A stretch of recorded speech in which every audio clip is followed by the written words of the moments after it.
kids. It's time to get some SML podcast all up in that.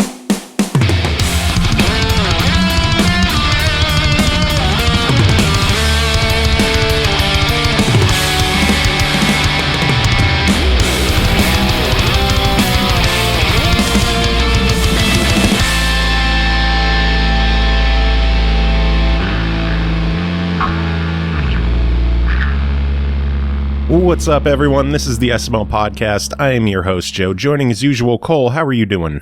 I'm fine. I'm sitting here listening to my rooster have a temper tantrum. I don't know what his problem is, but he is putting on a show today. Oh my goodness. Does the rooster have a name?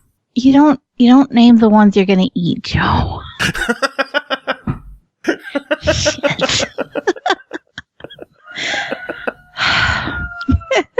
See, he knows. He knows. That's his protest. Like they're talking about me. Something's wrong. My chicken sense is tingling. That Anyway. or he's got a rock stuck in his crop again. He's not the smartest rooster. Oh, my Lord. But we have a packed show tonight. We have a lot of people coming by, a lot of stuff to take care of. News, reviews, all that stuff's going to be later on the show because right now, from Shotgun With Glitters, we are welcoming Bence. How are you doing? Hi. Thank you. I'm fine. And you guys? We're doing a show, I guess. Okay. Thank you for Live having kicking. me. Thank you for having me today in the show. It is a pleasure to have you on the show. You guys just released your game, The Padre. On what platforms did it come out on? I know it's on Xbox One. I'm not sure if it hit any others. Yes, it hit. We have a Steam version for PC. Of course, we have Switch, PS4, and Xbox. So we don't have mobile everything. ports. Yes, everything. Not on mobile. Very good. Very good. But for the people who aren't familiar with what this game is, give us the sales pitch. So the sales pitch, this is a retro-style walk-cell horror game with some funny stuff packed in. It's like Ash vs. Evil Dead in a game. So it's horror, but with some funny stuff. The main funny stuff is the protagonist. He cannot take this too seriously, this horror stuff, and always have some few kind or not kind words to the zombies and monsters. Filled with quips and comments and little zingers here and there. I really enjoyed the writing in the game. He's the most pop culturally aware priest I've ever seen. Yes. I don't know if you've ever seen it. It came out in the early 90s. There was a Tales from the Crypt movie called Demon Knight. I'm not familiar with that. Absolutely incredible. And the whole time I was playing the Padre, I just kept remembering how much I loved Demon Knight because it reminded me of that movie so much. Oh, thank you. I am very happy if you had fun with our game. We put a lot of work into it to make it fun and have the atmosphere right. You guys were on early access in Steam for a long time, right? Yes, because we wanted to make the game as good as we can. So with the early access players, we remade a lot of stuff. We remade combat, for example, combat 3 times or 4 times, because that was really hard to make in this perspective and with these controls.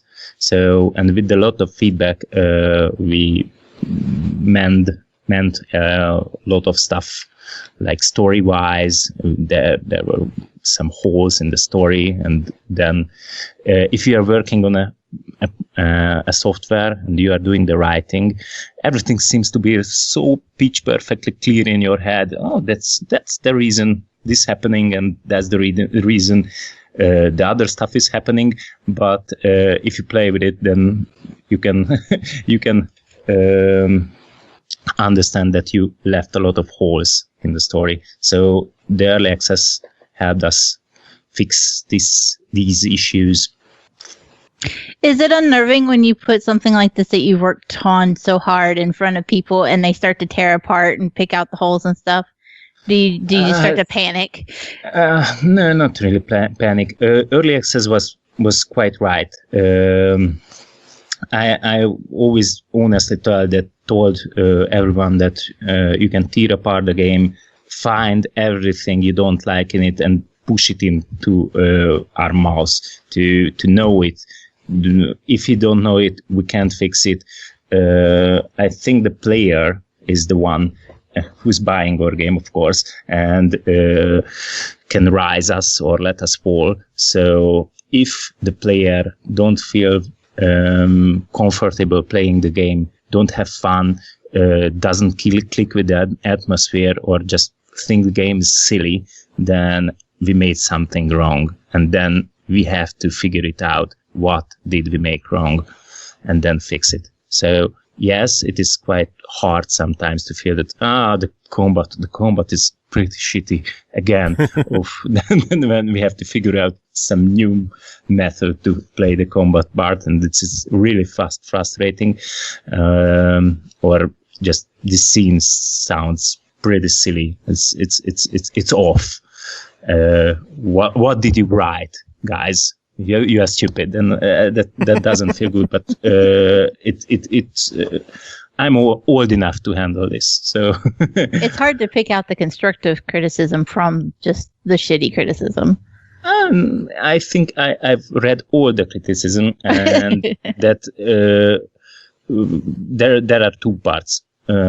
Some people just doesn't click with the game. Uh-huh. They don't have that's not their taste, not their cup of tea. So that's okay. Then they are not our target audience. I cannot, if they don't like adventure games, don't like funny stuff with horror mixed, that's pretty okay for me. I cannot really do anything about it with this game. Maybe our next game will be more better with their taste. But if something in the game, I like this, and this feels shitty, I can do something with that, probably. It's a good way to look at it. Yeah. We try to. We try to learn from criticism. So I always read all the reviews we had online. We have a Discord channel, and I'm always there. I mean, okay, not always, but I check it every day or every 2 days, and I try to answer every last one question.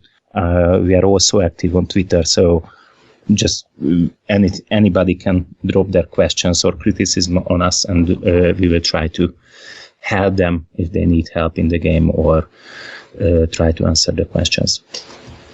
Nice. I'm wondering, have you ever had any kind of criticism or comments that just made you guys start laughing out loud? Like, what is wrong with this guy that he's saying this stuff? Actually, no. Sorry, I cannot answer. Just people who don't really like the genre, or don't really like our interpretation of this type of game. Some people told that this is off. This is over the top for me. Just too much funny stuff in a horror game, and that's out of balance for me. But some people felt like it's quite a nice horror game, and it does not feel so scary, and it's really funny, by the way. And people usually love the pop cultural references stuff. We put a lot of pop cultural references in. Do you have a favorite reference that you snuck in there? Yeah, I have quite some favorite references. I don't know how many people did get it, but there is a well of immortality in the game, and we painted IDDQD on a placard near the well. And if you can remember, IDDQD is the cheat code in Doom to have invulnerability. That is amazing. So, I did notice that one. and we have quite a lot of these. So There's I also an felt achievement for drinking from the well too many times. Yes, that's not the good, not the best. Yeah, you can choose to be immortal for a time, but that will have the cost. What kind of cost does it bring with it? Because I was chugging that shit like crazy.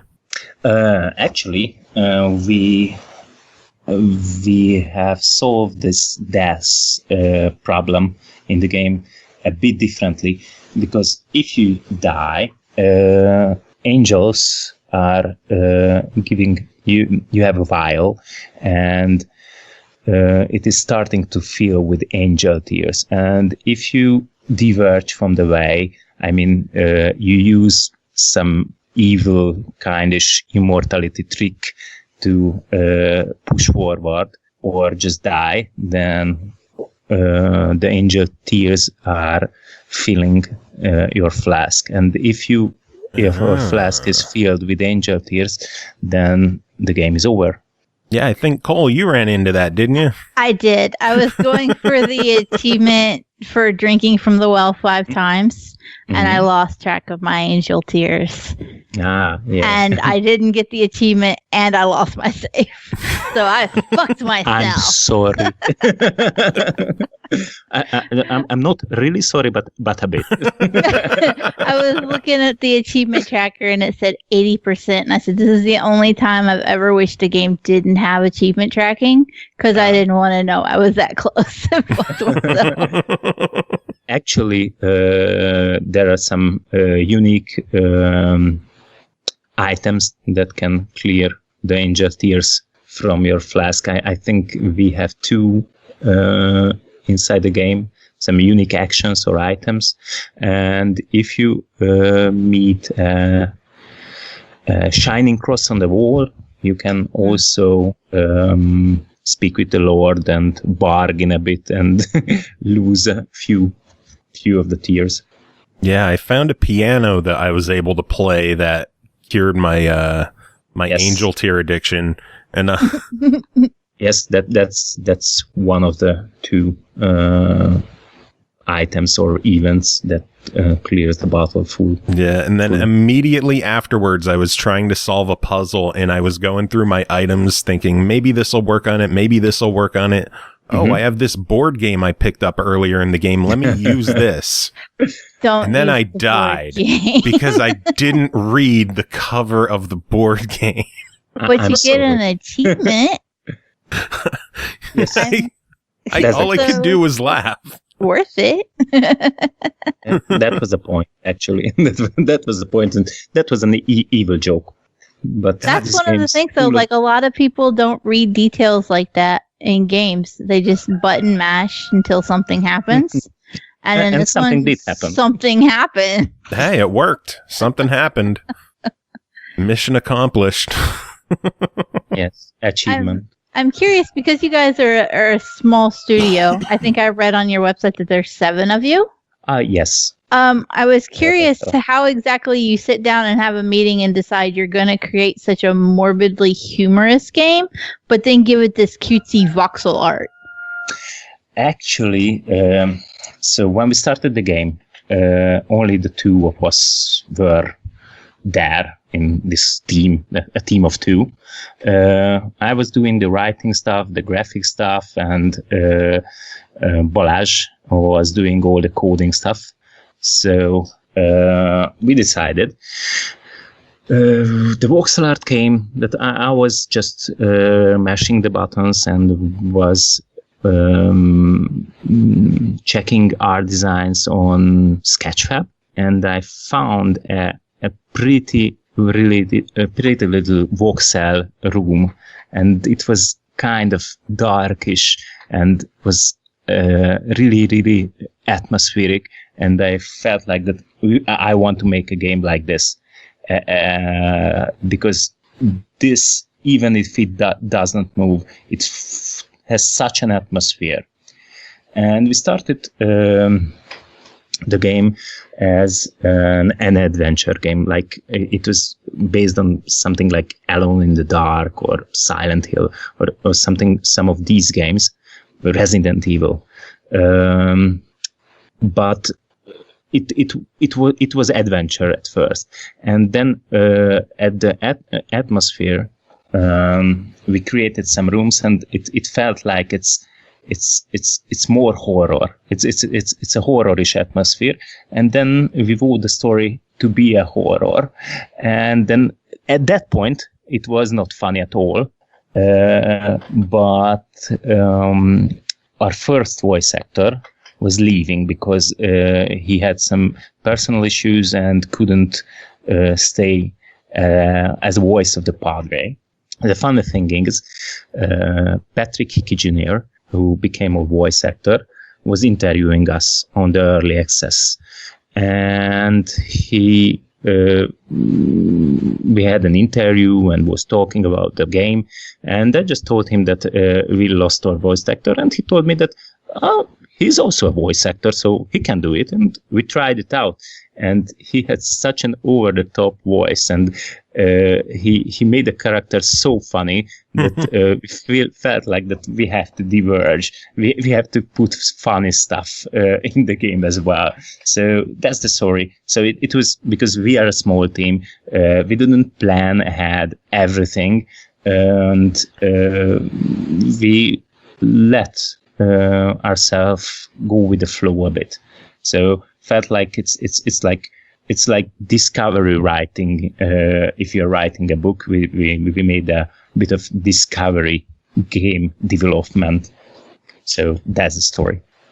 That's really cool. Yeah, there's a lot to be said for that organic writing, happenstance, just letting things fall into place as they will, because it makes the jokes feel like they're more suited to the story rather than just something that's been kind of pigeonholed in there.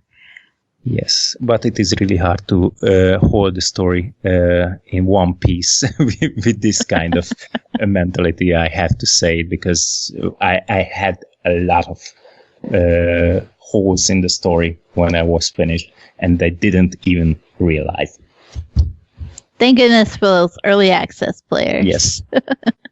I just love that you found your voice actor in an interview. That's Joe's dream. Yeah, that is my dream. So next time you guys need a voice actor, just let me know. Okay, because you have quite a nice voice. Thank you. I try. Nobody ever said I that. really like your voice. Cole, so you have a sad. nice voice too. You're fucking lying. Get out of here. Cole Martin has left the chat. Yes, each one of us have a really nice voice. I also have a nice accent. You do? Made it cool. Yeah. I like the accent. I am always down for an accent I can understand. Although at this point we're probably going to have to start putting subtitles on the show so people can understand me. No, I'm way too lazy for subtitles. Jumping back a little bit, we talked about the angel tears and when the bottle fills up, you die, and your progress is wiped. What was the decision behind doing something like that? I know in a lot of games, if people are struggling with the game, they'll find ways to make it easier. And you guys seem to just turn up the pressures like, oh, you're dying? Oh, you better stop dying. Uh-oh, you keep dying. We're going to erase your save. Yes, because the thing is, there are some elements of the game I just didn't want to do the conventional way. I just didn't want. I don't have the heart. This is my darling. This beauty, this little beauty of a game, and I don't want too much conventional stuff inside. And I didn't want to just make save games and do it again. I wanted you to feel the pressure. These times, most of the time, the games are getting more and more easy. Our game is clearly targeted to people who don't really want to have an easy game. Actually, based on the criticism, okay, sorry. So we made the game much more easier than it was at the first time we made it.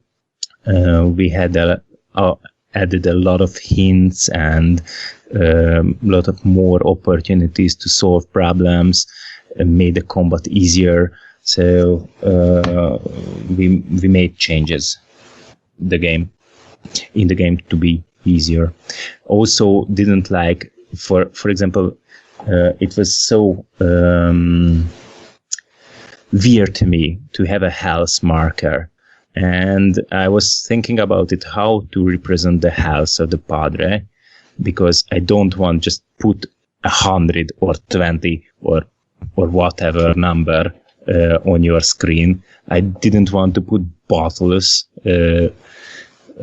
like in Diablo as well. So I don't know if you noticed, but the Padre has a cross on his chest, and if you're losing health, the light of the cross is dimming, and at your last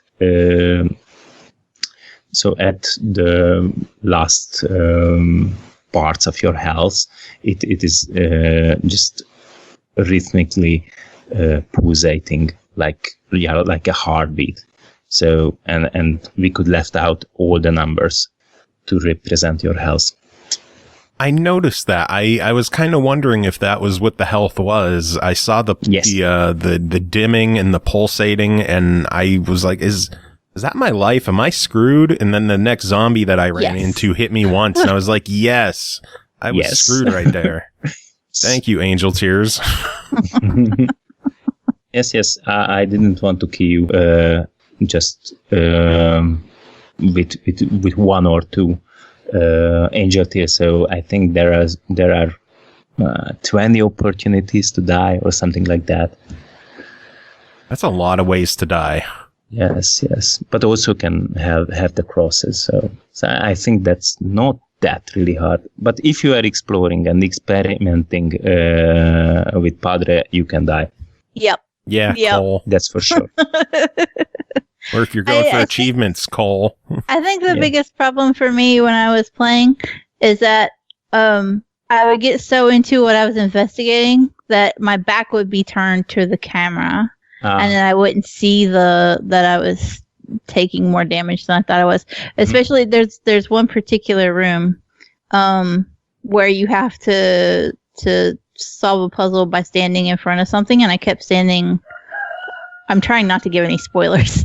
Standing like with my back to the camera without even kind of realizing that's what I was doing. Mm-hmm. And then I would get hit before I'd move because I'm slow and dumb.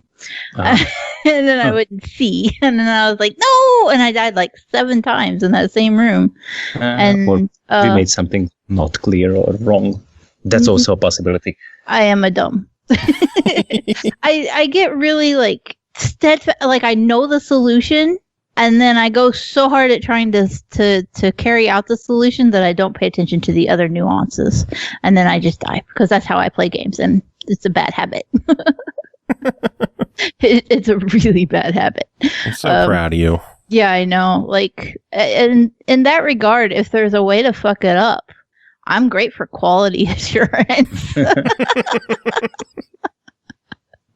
Because I keep doing the same dumb shit over and over. If there's a way to break a game, Cole will break the game. It's true. Good news. Yours is structurally sound. Yes. Believe it or not, I glitched out in an area. The worst I had was like I clipped through some furniture here or there. It was very minor. No, in the room with the immortality well, the mirror in the back corner, I turned and I ended up walking up the mirror, and I was up like a full body length off the wall, just walking back and forth. And I had to quit out and reload the game. I don't know what I did. You saved yourself some angel tears, is what you did. You cheating bastard.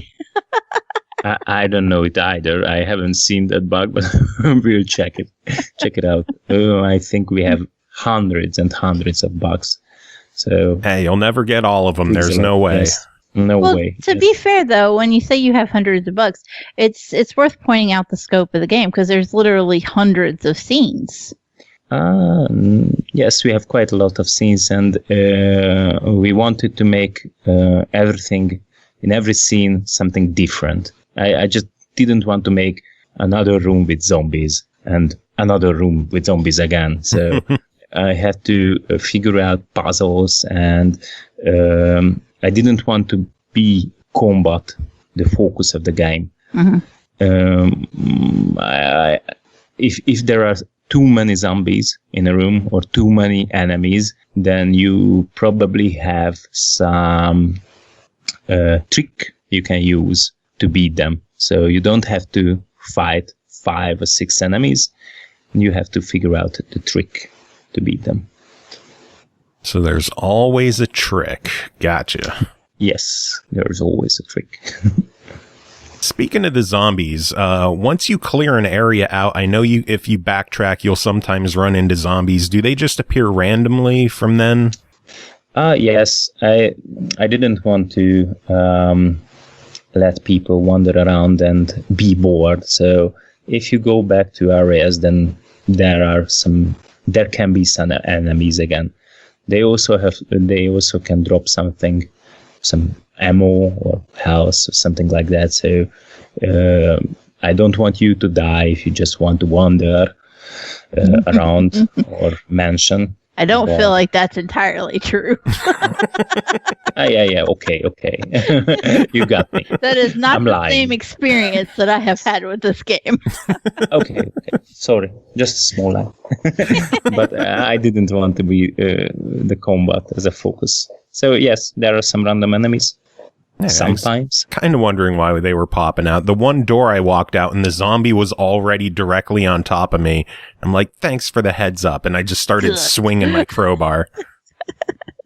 Yeah. I love the design of those zombies and some of the other characters too. I'm trying not to give away spoilers.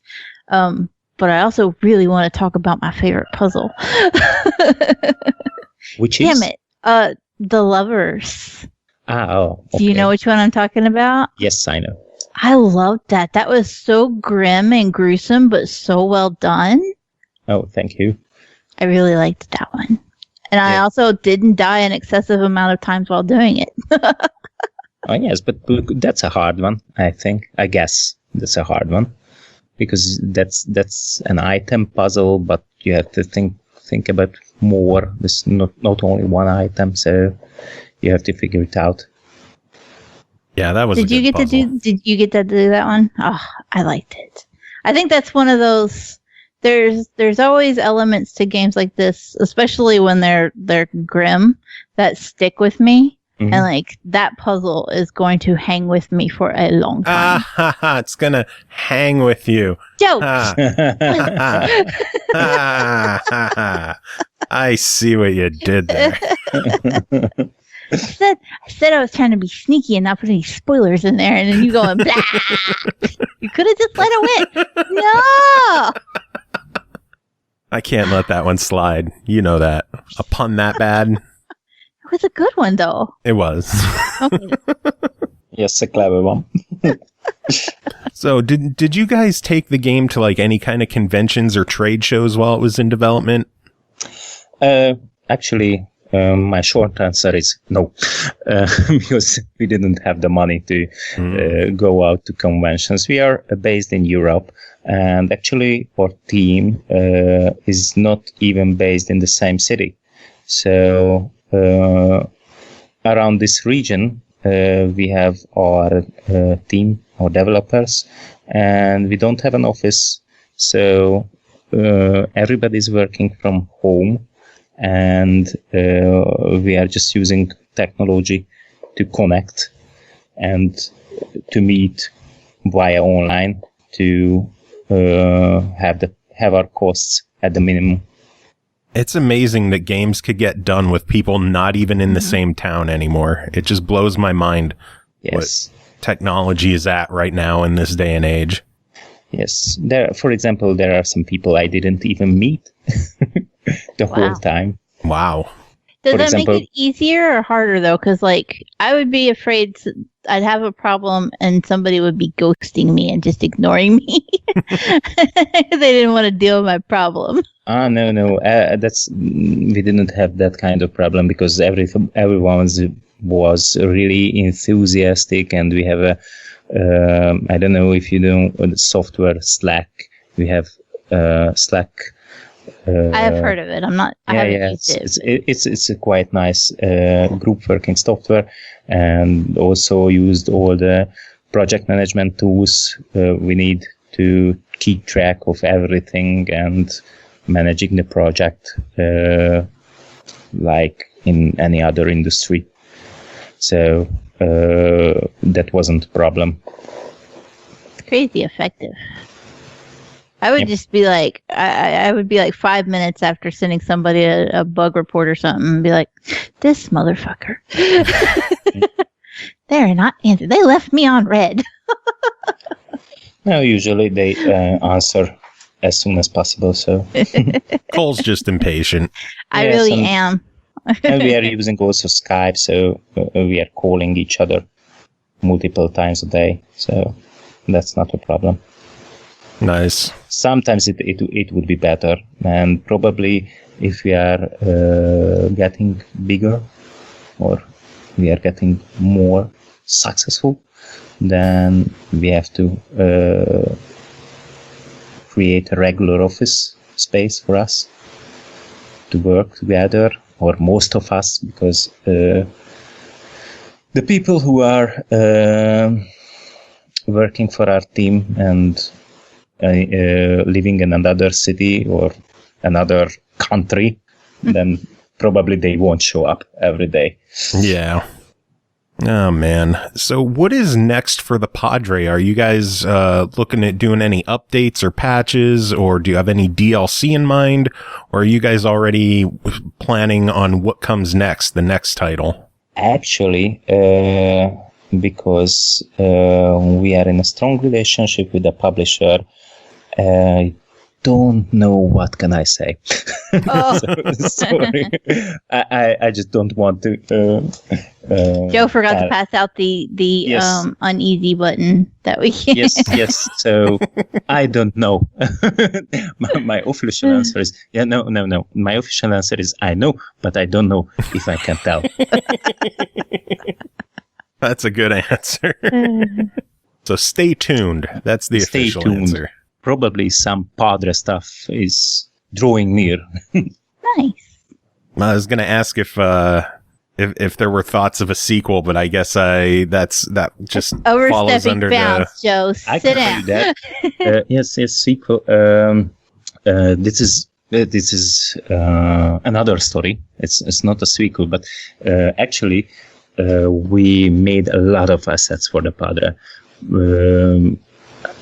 The mansion you are playing in is only you can only half go through the mansion, because we had 20 more rooms and a garden and everything, and they are so beautiful, but when we finished the game we just did not fill it with content, so the game story did not go there. But under some on the other side of some closed doors there are 15 to 20 more rooms in the mansion. Wow.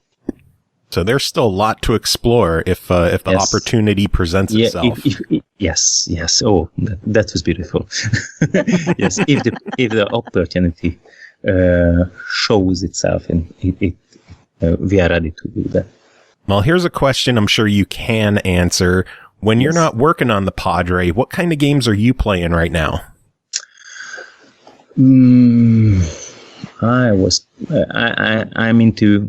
I do like first-person shooters like Quake Champions. I also was playing Battlefield Gothic Armada 2. That's completely another kind of game, because that's an RTS space strategy with big ships crashing to each other like in naval combat. And I also like some small games. Yes, these I recently played Civilization again. That's an oldie, but oldie but a goodie. Great. Yes, oldie but a goodie. I like a lot of kind of games. Just be atmospheric. Nice. Well, I know we've been chatting for quite a while. Cole, did you have any other questions? No, we wiped out my list and then some. We did it. We did it good. Okay, thank you. Then thank you for having me. Is there anything you wanted to talk about the game that we didn't bring up? Oh, I guess I talked a lot. I feel like that I told a lot and more than I usually do. So I think I told you not everything, because that's we were developing for 2 years. But that would be too much, but quite enough. All right. Well, I guess we could wrap this up. Bence, thank you so much for coming on and chatting with us. The game is the Padre. It is available now. How much is it and where can people get it? You can get it on Steam, on the Switch Store, PS4 Store, and Xbox Store, wherever you want. And it costs a little shy of 20. So $20. Sounds good. $20. Everyone else, stick around. We're going to take a quick break. We are going to be back with a whole lot more show, so stick around. Bence, do you have any final words to end the interview? No, I'm just really happy that you had me on your show, so thank you very much again.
Dropping bits all over your pathetic face. Ah! And that's what we do when people cheer bits. I feel like it could have gone on for longer. Like, I honestly feel like maybe another 30 seconds of would be very good. That's actually the longest one. While I'm embarrassing myself, I guess I'll embarrass everybody else. Let me ask you, Joe Cam, what was your AOL screen name? Assnad AIM sucks. Cole, what was yours? I see spots. Oh my gosh. Because I had Dalmatians. Oh, that's nice. Like, I'm going through all of my, I used an alternate AIM client, so it's saved, like, it actually archived all of my buddy list information, so I have all of the screen names that my friends had, like Fire Angel 2805 and XX Forever AJSXX. Somebody was into the bad boy. There's some really good ones on here. Like, I'm gonna have to post the entire thing at some point. There's some incredible AIM names. Mine's DJ Can't See You. Awesome Prime. Nice. Yes, we are talking original AIM handles. Mine was Stevo's Conspiracy. Stevo's Conspiracy. Yep. Oh, Jesus. On that note, I'm doing the intro. What's up, everyone? This is the SML Podcast. I'm your host, Joe. Joining as usual, Cole. How are you? Are we doing a show? What is this? No. I'm fine. Yeah. I'm moderately acceptable. Moderately acceptable. And then Stevo's here, too. Stevo, how are you doing? I would prefer if you called me Stevo's Conspiracy. That's my handle, and I need you to keep it in context. How you doing, Stevo's Conspiracy is here. How are you doing? I want to know what this conspiracy was now. I have questions. It was basically the band that I was in at the time ended up changing the name of the band and on all of our stuff. And it was a shitty band, mind you. But they changed the name while I was like on vacation out of the country. And I came back. I was like, just wait till I come back so we can discuss this. But no, they went ahead and changed it anyway. So all of the band members conspired against me. And then I made a new screen name. Was the name of the band Stevo's Conspiracy? No. The name of the band would have been good Cab. a band name. It was an what? acronym. I'll let you try and figure out what CAB meant, and you're not going to get it. But I'm doing okay. I had gum Cocks surgery about 2 weeks ago, and I'm fully recovered now, which is nice. New dog, had for 2 months, getting nice and settled. He is a horse and just infinite energy, but deep down, he's a good boy. Puppy. Like, hey, vertically impaired. Hey, Stevo, no more. Oh my God. Yes. But yeah, all things considered, good. I've been playing 2 SENRAN KAGURA games, like one on top of the other, which is awesome. Yeah, I'm I not know you're excited about those. Oh yeah, and then what else is? I don't know what exactly is coming up. Just my brother's getting married in a couple weeks. Besides that, just trying to, not go insane. That's always a good thing. How does your brother feel about you having green hair at his wedding? Blue-green, aquamarine. So funny thing about that is that my brother doesn't care. The only person who's actually cared is my mother. And when I told my mom, because I started dyeing my hair, again, I used to do it a lot back when I was like a teenager in a punk band. And then I started doing it back in December, and I told my mom about it. I'm like, Mom, I'm going to be dyeing my hair, just FYI, so you don't freak out the next time I see you. And she immediately responds, can you just wait till after your brother gets married? Can you just do that and look nice for the pictures? In stark contrast, I went up to Canada, and I told my mother-in-law about it, and she said, can I help? This is why I love my mother-in-law. Like, my mom and my dad-in-law are so fucking cool. They're Quebecois. Her dad's a gamer. He still grinds a shit ton of Diablo 2. And her mom just watches adventure movies and craft stuff. Like, she's knitted me a whole bunch of socks, which is super sweet. So I love my family. They don't guilt me for having hair that's aquamarine. I'm jealous. Like I said, it's been 4 years since I started letting number one dye her hair, and my mother-in-law still gives me shit for it. Oh, boy. Like, how bad shit? About as much shit as her super Baptist heart can muster without breaking the rules. That sounds like it's shit equivalents, 9 or 10 Taco Bell binges followed by what's it called? Miralax? Yeah. That's a lot. Oh God. Yeah, she's she can be pretty saucy about it. The funny thing is that one of number one's friends gave her a wig, like a little cheap wig she got off Wish, and number one had it on playing around with it, and she's 15, and my mother-in-law was like, oh, I used to wear wigs all the time when she grew up in the 60s, and she's like, I wore wigs all the time, I'm just too busy, didn't have time to fix my hair before work, I'd throw on a wig. And I'm like, you're okay with her playing around with fuck tons of wigs, but she dyes her hair pink and it's the end of the world.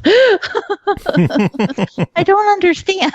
I mean, my mom was very similar. She freaked out more about when I shaved my head than when I got my nipples pierced. She's like, people don't see your nipples. It doesn't matter as much. I'm like, Mom, it's freaking nipple piercings. Really? Oh, yeah. You're that vain?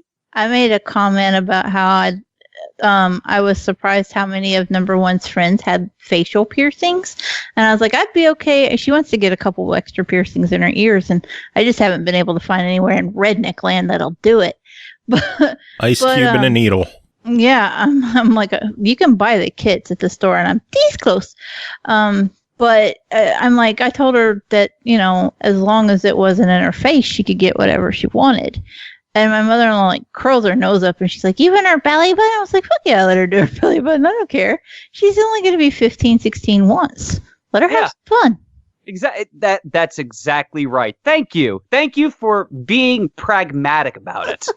Because they get it out now, they're not going to have nearly as much ideation about it. Also, this is a gaming podcast, isn't it? Why are we giving parental advice? I talk about my kids a lot on this podcast. It's also fine. But it's like you let them get it out now, so it's not the whole temptation of I was told not to, so I want to do it more.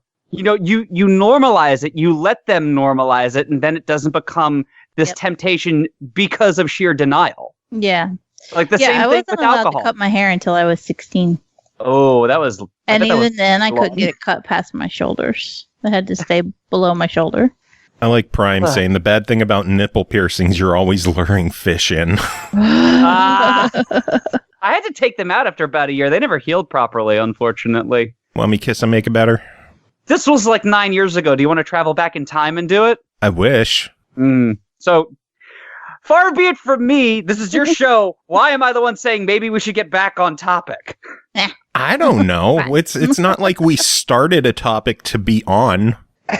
So I hear these things called video games. They sound kind of cool. What's a game? We could talk some news. There's been a lot of news this week. I think the big news that happened this week, Nintendo has announced the Switch Lite.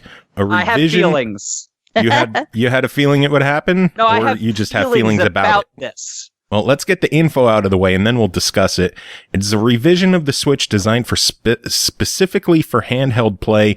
It does not support the dock or TV play at all, and the controllers are integrated into the system instead of being removable Joy-Con. It is set to release September 20th for $199 and will be available in turquoise, yellow, and gray. And then a special Pokemon Sword and Shield styled system will release November 8th as well. So what are your feelings on this? All right, so first of all, I knew that something like this was probably going to happen around the time for the Pokemon mainline because of Nintendo's reticence to put a mainline Pokemon game on anything but a portable system. I thought they were finally going to do right by this by putting it on the Switch, which I guess I got it half right. The problem I have is not that they're offering a cheaper alternative to the Switch. They're basically backtracking on all of the things that made the Switch more viable outside of micro SD than the Vita. So you're removing the ability to have video out. You're removing the ability to detach the Joy-Cons, which how many games out there have special gimmicks? Are you going to get the experience of Super Mario Odyssey without detached Joy-Cons? Also, what if one of them breaks? You replace the whole system then instead of just the controller. Maybe it makes it a little bit more secure to carry, but there are so many issues I see here that are going to end up with library segmentation and player alienation. Yeah, it's going to be great that people can get a $200 Switch and be able to play Pokemon, but what happens when the kid gets over Pokemon in a couple months and then sees how cool Labo is? Labo isn't compatible with the Switch Lite. So they're really shooting themselves in multiple feet with all of these restrictions. If they just came out with a smaller, more pared down version, that would be fine. But to take so much away, and still, it's 2019. Almost every major smartphone manufacturer is starting to do away with the headphone jack. Why is Nintendo not offering Bluetooth? Yeah, seriously. Wait, does it not have? Because I know you can connect Joy-Cons. I assume additional Joy-Cons. I assume that they connected via Bluetooth. Do they not? Oh, I don't know what the specific protocol is. I believe it is Bluetooth because they found ways to have your Joy-Cons connect to the computer. But it doesn't allow you to use an audio headset with it at all. Oh.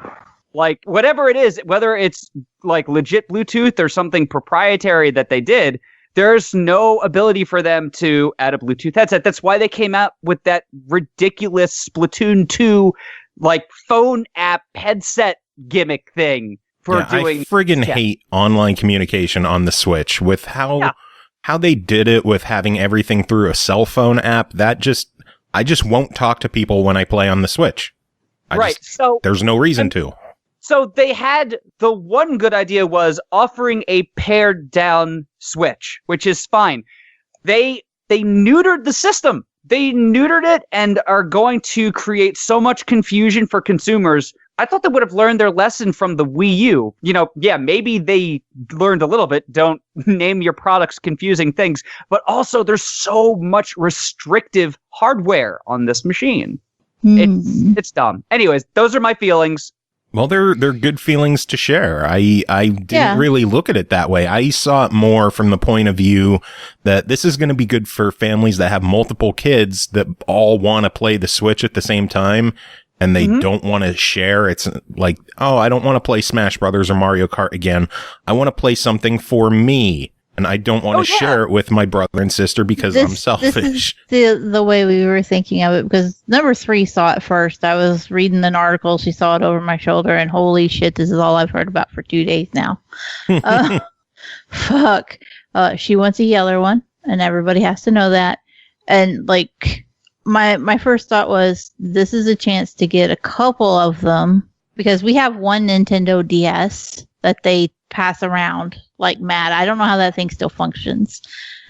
And not like a 3DS or a 2DS. This is a Nintendo DS Lite.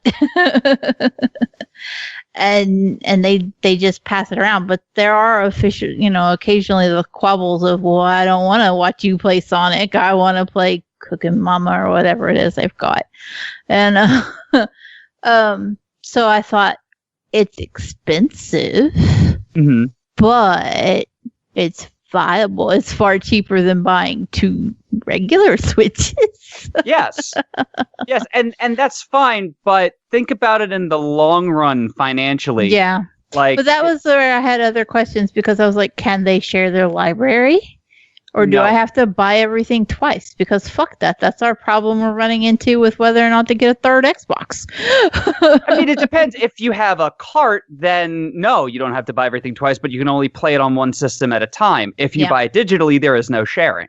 Yeah. Yeah, that is not cool. Right. So it's like, let's say, and this is one of the things that I don't like about it, is that, like the same thing with the 3D on the 3DS, by the end of the system's life cycle, you could just tell, like Pokemon Sun and Moon had literally 0 3D in it at all. Even though the system is called the 3DS, it's like they just, they realized, hey, it's not even worth doing anymore. People don't like it. We came out with this refined new version. People still aren't using it, whatever. Which is a bummer, because I use the shit out of the 3D when I actually play my 3DS. Yeah. I mean, once they had the super stable 3D, that was great. It actually worked for me. Yeah. So for all of the developers who are going to the Switch because they can do cool things with the Joy-Cons, like with Mario Odyssey, with Senran Kagura Reflections, which now on the PC originally was a Switch title, all of those cool little things are gone. And the same thing, like the Labo, they hyped the shit out of that. And now it's going to be incompatible with one of the 2 versions of the Switch on offer. What's the point? I kind of thought the Labo was kind of a flop. Yeah. I mean, it looks that way from a consumer standpoint right now. But the people I know who actually got it have adored it, especially for kids that are 12 and under. So that would also be the age that would fuck up out of some cardboard accessories, though. Yes. Yes. I could say that as a parent of a 12-year-old and a 6-year-old. That what shit about would a get cat owner crushed in the with bed. all that Oh my god.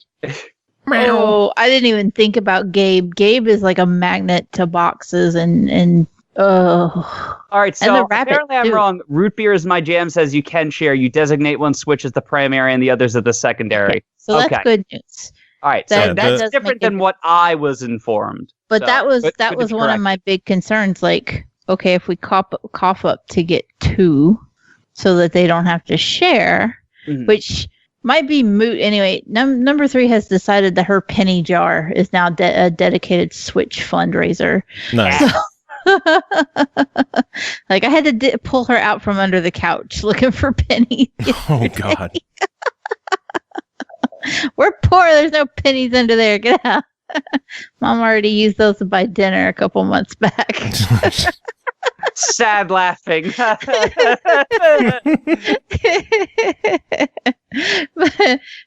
I was like, if you cough up to pay for that and they can't share, that just defeats the whole purpose of having two in the first place.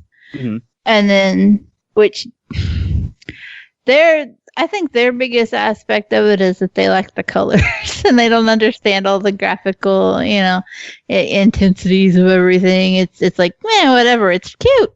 And I will give them credit, and I'll say it and everybody can hate me for it. The Nintendo Switch Lite is more aesthetic than a Nintendo Switch.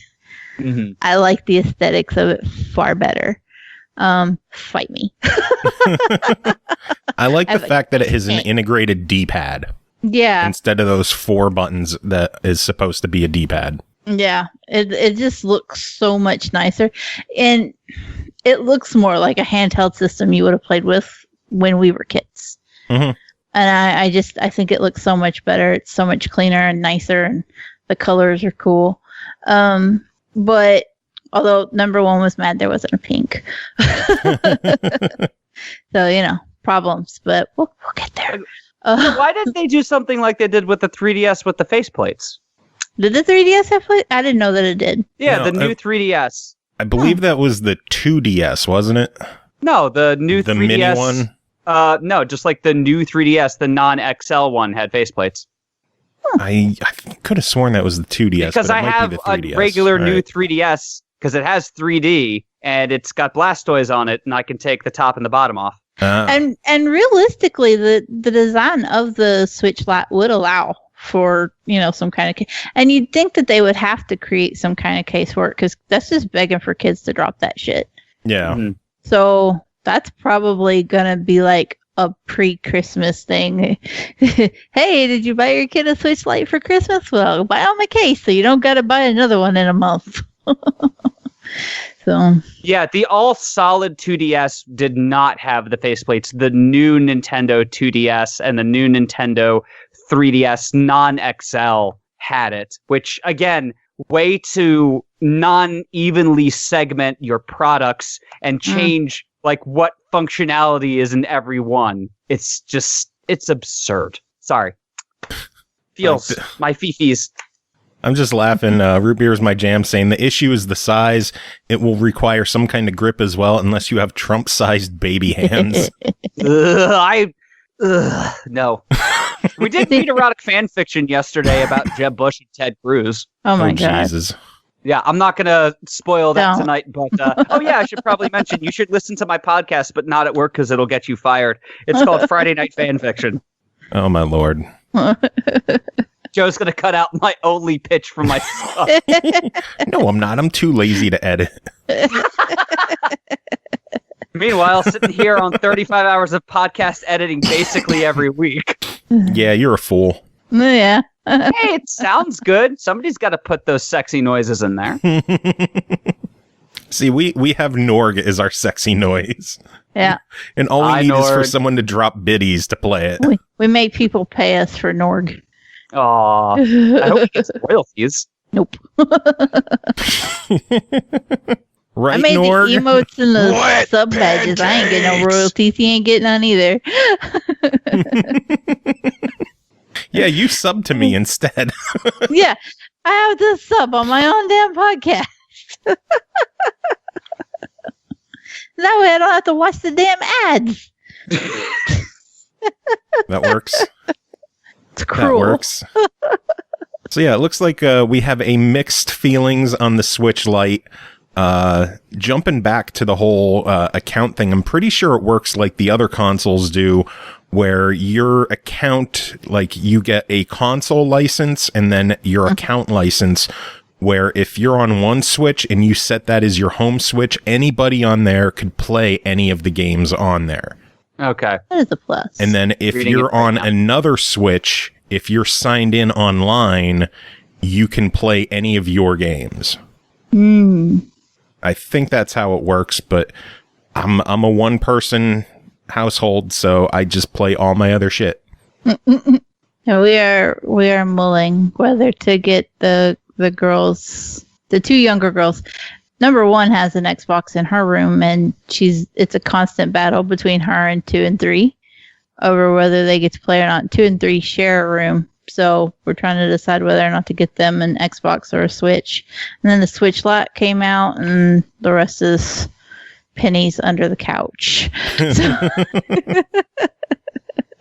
I guess the decision was made for us. I guess so. I don't know. Anyway, some other news. Xbox Germany recently posted a tweet claiming that the Final Fantasy VII Remake would be launching on Xbox One March 3rd, 2020. The tweet was since deleted, and they released a statement saying it was an internal error, but that is a huge mistake to make. Yeah, that's a pretty big leak. I missed what game you said. I don't know. Final Fantasy VII Remake. Somebody hit the wrong button when they were scheduling a tweet. That's all that shit is. Like, you can't fuck that up on accident. Like, you know, it wasn't just a generic picture of Final Fantasy VII with an Xbox logo. It, in whatever language it was, German, I guess, because it was Xbox Germany. In German, it said coming to Xbox One March 3rd, 2020. Wow. So, yeah, it'd be cool if it happens. This exclusivity shit needs to stop. So it would be cool to see it happen. Epic Games would like to have a word with you. Oh, fuck Epic Games. Apparently, Square Enix has chimed in and says that there is no plan to have the Xbox One at launch. So they haven't basically denied that that's the date, but they're basically saying it's not going to launch the same day as the Sony version. So I guess. But then again, it could just be covering them, or they could just be spiting you. Yeah, they might be. It's Square. You never know. Yeah. Some other news. The first 17 games were announced for the Project xCloud closed beta testing. This is the whole streaming service to your phone playing games. All the titles announced are all first-party titles. There's no surprises here. It's Crackdown 3, Disneyland Adventures, Forza Horizon 4, Forza Motorsport 7, Gears of War Ultimate, Gears of War 4, Halo 5, Halo Wars Definitive Edition, Halo Wars 2, Hellblade, Killer Instinct, Ori and the Blind Forest, Rare Replay, Rush, a Disney Pixar adventure, Sea of Thieves, Sunset Overdrive, and Super Lucky's Tale. Those were words? Yes, they were. Wait, so is Project xCloud availability related to Game Pass availability as well? I don't know. Because Forza Motorsport 7 is not in Game Pass. No, but it was on that list. And a lot of people have been wondering why the fuck it's not in Game Pass. Yeah. So I wonder if you could deduce that it would be coming to Game Pass. Because it has seemed very much so like the way that Microsoft has been marketing all this is Xbox Game Pass and xCloud go hand in hand and make the kissy faces. And so that would be a very unusual decision to market it so heavily that they make the kissy faces and then have a game that cannot make kissy faces. Well, I'm going to assume that the libraries are going to be separate. It's just more segmentation amongst Xbox users and what plans they're going to get. But they've been doing a lot better about cutting down segmentation, though. True. They have really been pushing that. Like, we've even seen it with them. Excuse me. It kind of started back when they were pushing for DLC and like Halo and stuff to be free instead of locked behind a season pass. I have hiccups. I apologize. And instead of being locked behind a season pass, and one of the things I remember is an interview with Larry Hryb where he was like, we don't want to break the player bases down into factions of, who can play this and who can play that. We don't want this map. I don't have this map. Yeah. Stuff like that. And so like that kind of was a tipping point for that move in their marketing, and it's just gotten more steam as the years have gone on. And Game Pass is another example of that. Just try to get as many people playing shit all together. xCloud again would fit in that modus operandi. Yeah, I don't know how the libraries are going to be though, so we'll find out later this year, I'm sure. I wish I had time to play all those games. Like that's my personal issue. It's not like the games on offer. It's that the ones that are on offer, even if I haven't played them, I don't have time. Yeah. Then again, most of these gaming products aren't designed for people like me. True. Yeah, it's okay. Hopefully I can clone myself at some point. You know what my biggest complaint with, and this is going to sound really stupid, and I'm okay with that. I will die on this hill. Please don't die on the show. That would be weird. I am old. It could happen. That would be weird. How old are you? I'm 36. You're only like 2.5 years older than me. Yeah, but I walk with a cane. So my wife was just diagnosed with arthritis. She's going to be walking with a cane soon. Is it rheumatoid? No, facet. Oh, okay. I have rheumatoid arthritis. I like how we're talking about our old people problems right now. Sorry. Anyway, the hill I will die on. What was it? I don't know. Can you get up the hill with the cane? No. So I will die at the base of this hill. Yes. But I will have my cane with a little flag, and I will be going dun dun dun. So you were talking about like these gaming subscription services, and that there was a hill you were going to die on in terms of like game availability. Not necessarily the subscription services in general, but you were talking about how games aren't really made for people like you, and I'm assuming you mean you don't just have huge chunks of time to devote to one game. Well, just in general, I would love to be able to sit down for 7 hours and get through 0.4% of a Yakuza game, but I just don't have that capability. You know, I work a normal 8.5-hour job. I do have some like overtime that's required for that too. And, I've got dogs, I've got stuff to do with my wife, I've got exercise, I've got my own podcast to do. And a lot of that time that I would be able to have to play is not in like succinct chunks. It's like 15 minutes here, a half an hour there. Yeah.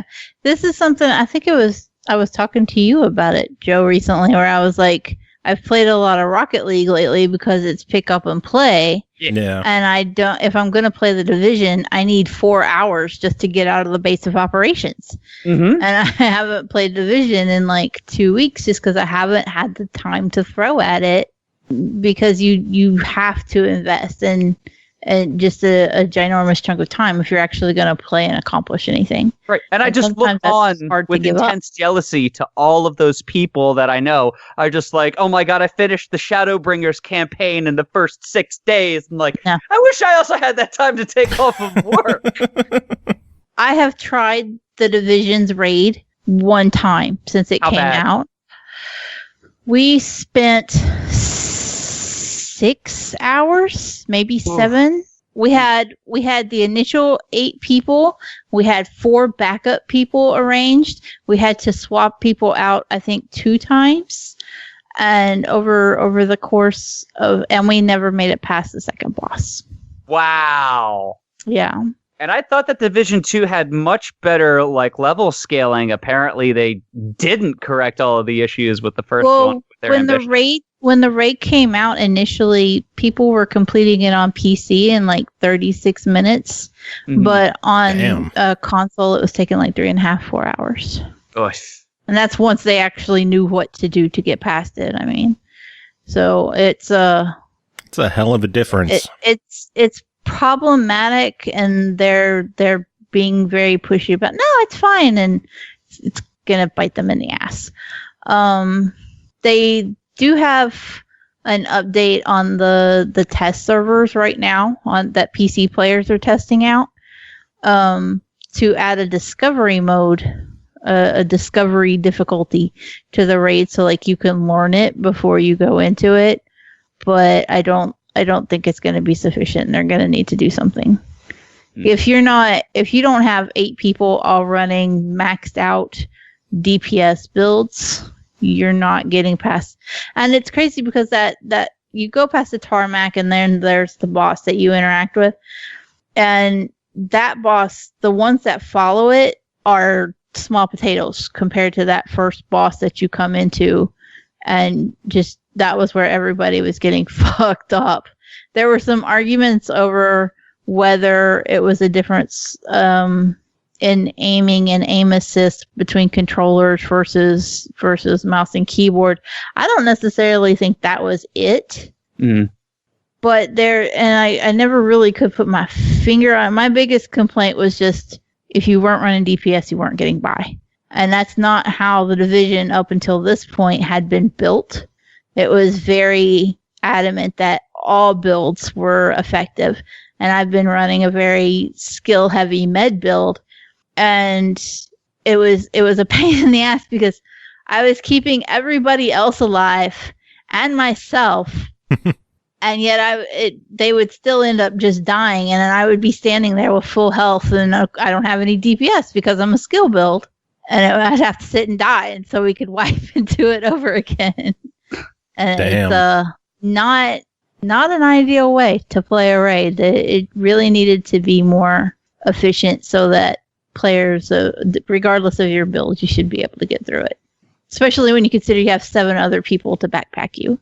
You know, if you're running the skill build and you're keeping everybody else alive, they should be able to do enough to get you by. But it doesn't happen. And the interesting thing with that is even though I have a skill build, I'm built up what little bit of firepower I had is all funneled into my assault rifle. And so like I still had like 40 some odd % damage to elites and 35-40% bonus to the assault rifle, plus a few talents that would proc that would kick it up some more. I still we couldn't do it. Man. Yeah. I don't know. And we haven't tried since. I don't think we'll ever. If they bring discovery mode to Xbox, maybe me and Studio will walk through it and look at the buildings and then be like, well, that's all we're going to get to do. Meanwhile, I haven't played the Division 2 since I last played with you. I really got to drag you through it and get you. I don't think we even got you all the way up to 30 yet, did we? No. We got you like 14, 15, something like that. I don't know what the hell I'm at. Oh, man. We need to fix it. I don't know. But some other news, Cuphead has now sold over 4 million copies worldwide, and Netflix is planning to adapt the series into an animated comedy show on Netflix. You know, there wasn't anything as far as the announcement goes on that for like a trailer or anything, was there? No. Okay. Because I had an opinion on like the one little image that they shared, and it lost its sparkle. Does that make sense? Like the Cuphead game was hand-drawn in watercolor, and it had that hand-drawn watercolor look. No. And the TV adaptation that they're doing just looks like it's any old digitally drawn cartoon, and I'm a little sad about it. Well, they did an interview, and I forget who it was with, but one of the creators of Cuphead said that they are pushing hard for full hand-drawn animation. They don't want to rely on computers or digital puppetry. They want this to be a hand-drawn show. Good luck. I can't imagine Netflix coughing up for that. Yeah, I guess we'll see, though. But 4 million copies. Isn't that nuts? That is impressive. Really is impressive. And only about 10 people have actually beaten the game. It's just hard, man. It is hard. I want to pick it up again on the Switch, though. I did get it for that, just to show people what it was like. I showed, like, you know, my brother. I was at my brother's bachelor party a couple weeks ago, and only one of them was, like, talking video games with me. And they didn't hear about Cuphead, so I downloaded it and showed it to them. And they're just like, whoa, this animation looks really old. I'm like, yeah. I mean, my grandfather was maybe in his teens when this kind of animation was, you know, in vogue. Yeah. That's what I love about it, though. I think it's because I am a watercolorist that I'm just more drawn to that look, too. Mm-hmm. It's what I do, and I'm like, oh, I could have made that. I couldn't. I'm not that creative, but it's fine. Also, Jesus Christ, Facebook, you don't need to advertise Final Fantasy 14 to me. I get it. You're spying on my freaking microphone and heard me talking about it earlier. I don't need you to confirm this bias. I'm deleting my Facebook account by the end of the year. I'm tired of this shit. Are you? Yeah, most likely. I mean, I still gotta have Discord, and you can still reach me on, like, email, but that's just... I'm just kind of done. I'm also done with the drama. I'm done with like the Facebook friend drama, the oh my god, you unfollowed me, oh my god, you blocked me kind of bullshit. Just I'm not high school I would just anymore. block him. Yeah, I know. Before I even set up my Facebook account, like I signed up for it, and before I added a profile picture or anything, I went in and like blocked my brothers and their wives. Oh God. And their kids. So at this point, we're like 30% talking about games, 30% talking about old people problems, and 30% talking about how much being a social person sucks. Socialist. Great show. I'm totally going to get you guys lots more fans for having a show that's so focused on the core message. You say that like that's something unique and different to this episode. They're Full literally disclosure, all this way. I don't even know what the show is. I don't know who you are. Never listened to it, We ever. pick you up Me on neither. the street. Right. Speaking of, we need another CC's date. I need to come up and visit. Yeah, you do. I miss seeing your ass. I was hoping you Also- can make it up for Flag Fest, but I know. Unfortunately, just due to monetary things, I'm down like $11,000 from where I should be due to a bunch of shit that happened from December through like 2 weeks ago. oh Jesus. So it's it's okay. Things are going to balance out. I'll be fine. But I did want to let you know that speaking of something gaming related, I did finalize my homemade DDR dance pad design, so I can now. I think they're probably going to cost about $160 a piece just for the parts, but you can get a hard pad, and it's going to be a lot of fun. Nice. But you're going to get my test pad because it's flawed and I don't need it. You get the used one. Yay. I'm going to lick it.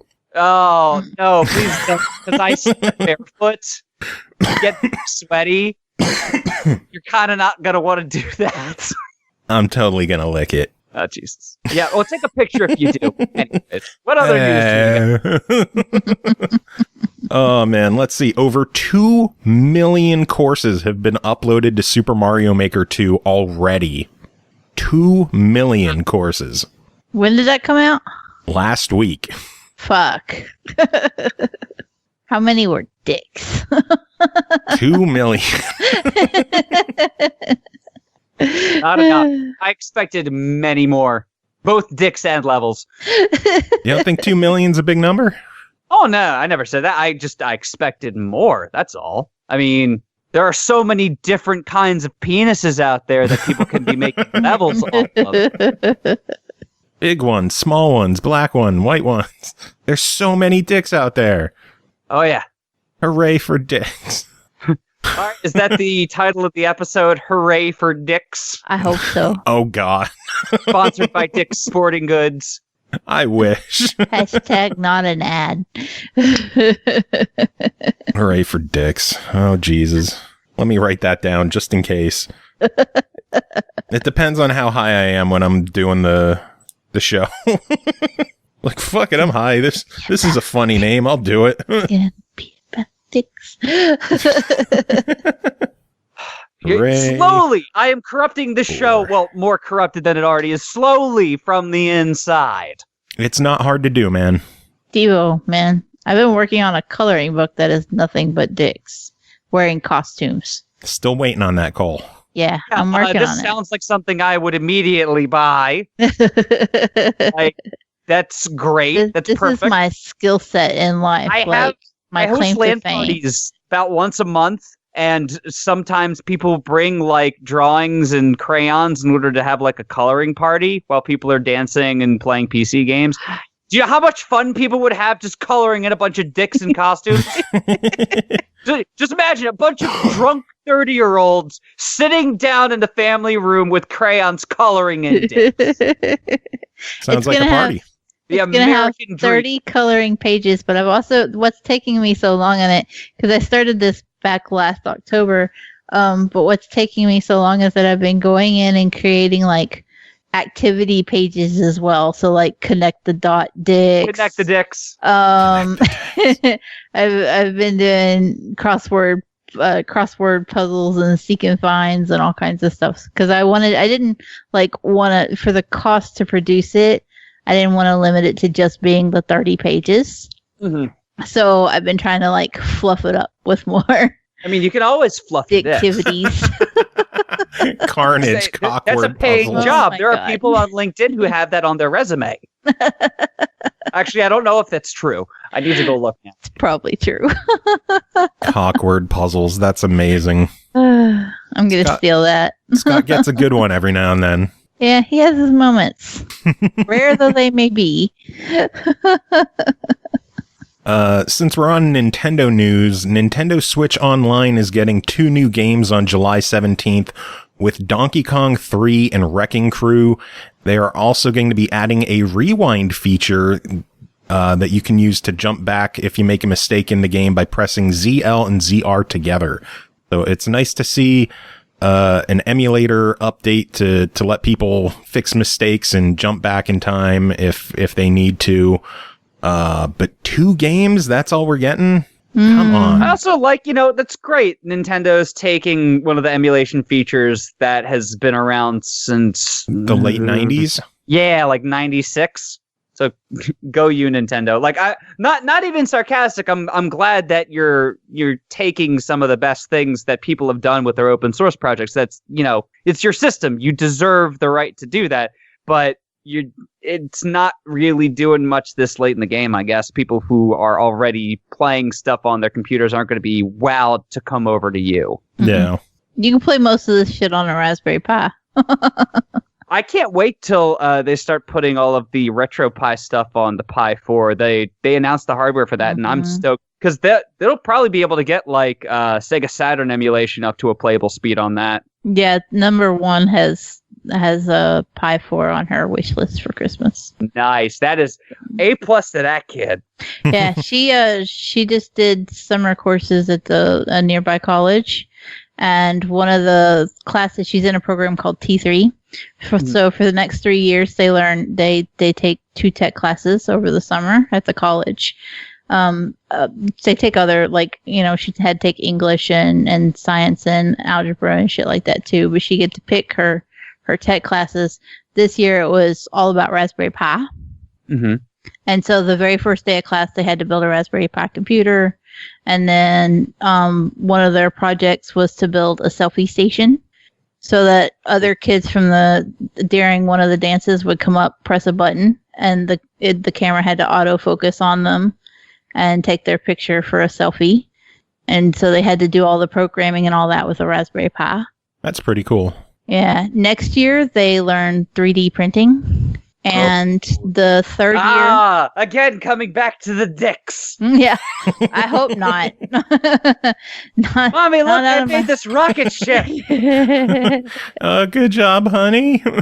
not from my little asexual, but she accidentally checked out a paranormal romance book recently because she's like, oh, it's a vampire book, and she was very flustered at what she actually got, and she was like, I made a mistake. Oh God. Bless her little heart. She's too pure for her own good. I don't know how that happened. Yeah, I don't know either after talking to you for 2 years.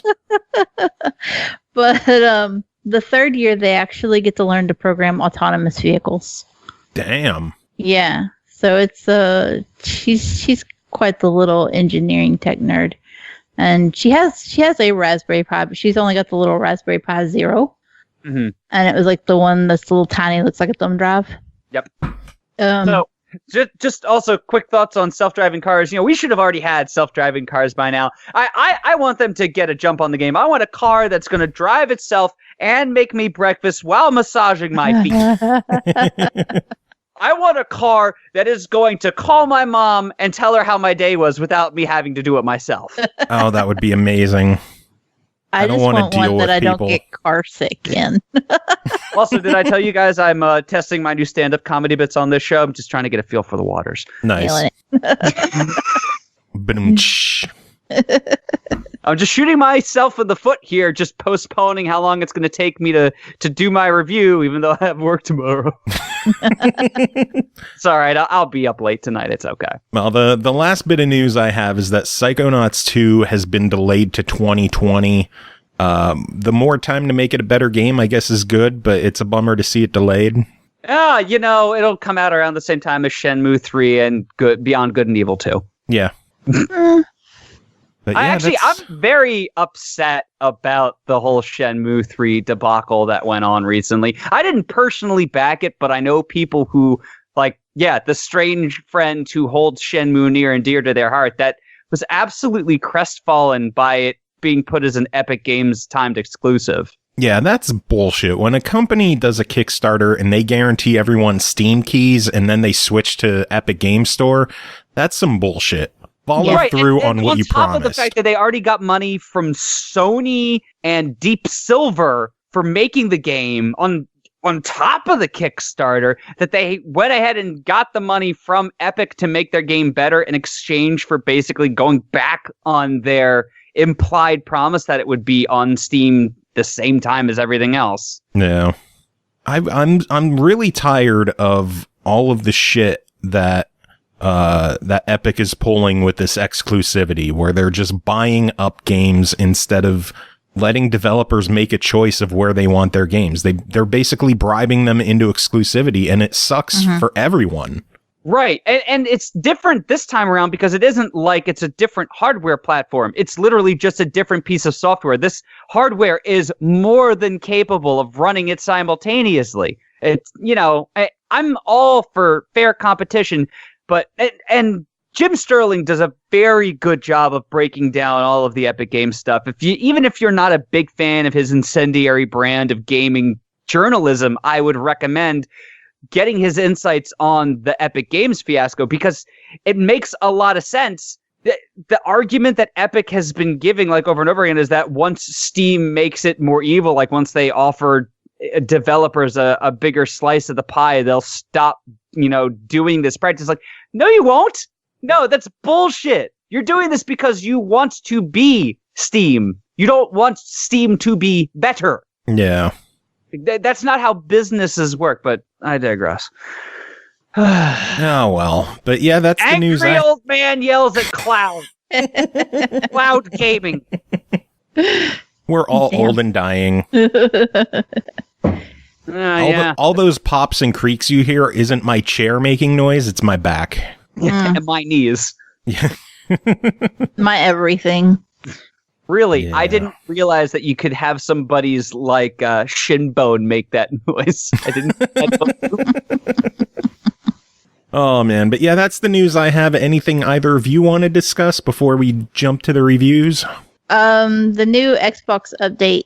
You can add your Game Pass games to a play later list. Yay. And we also got some new commands for the Xbox skill on Alexa. So you can ask her what's new on Game Pass this month. I've got a couple of things. They're all very hipster niche things. As of a few days ago, the Ouya is now officially dead. Yeah, we talked about that a few weeks ago. You're behind the times. Yes, but did you know that Ouya Saviors is going to be releasing within the next couple of weeks their Ouya package? Because they've been collecting all of the APKs as much as they could before the store went down. I did know that they were collecting them. I didn't know they were ready to release it yet. They're getting close from what I've been able to the messages that I've been seeing in their Discord. So those folks are doing the Lord's work. For all 8 people like myself who still have an Ouya. You have an Ouya? Oh, yeah.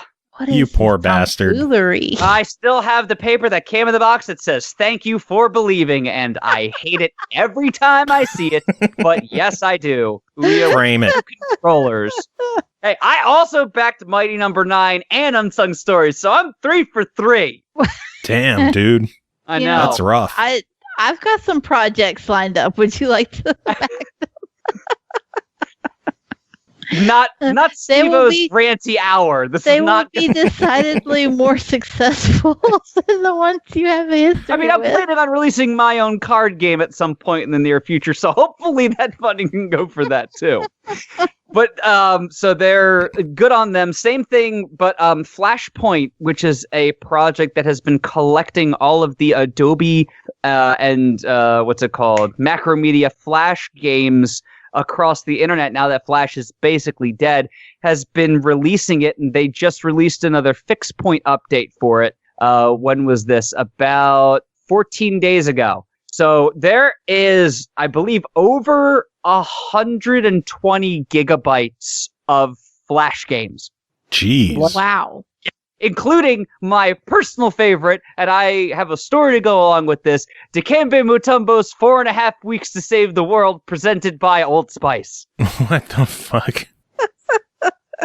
This is one of the greatest icons of 2012. They ended up taking it offline shortly after the whole Mayan calendar scare passed. But if you've never seen it or played it, I highly recommend taking a look into it.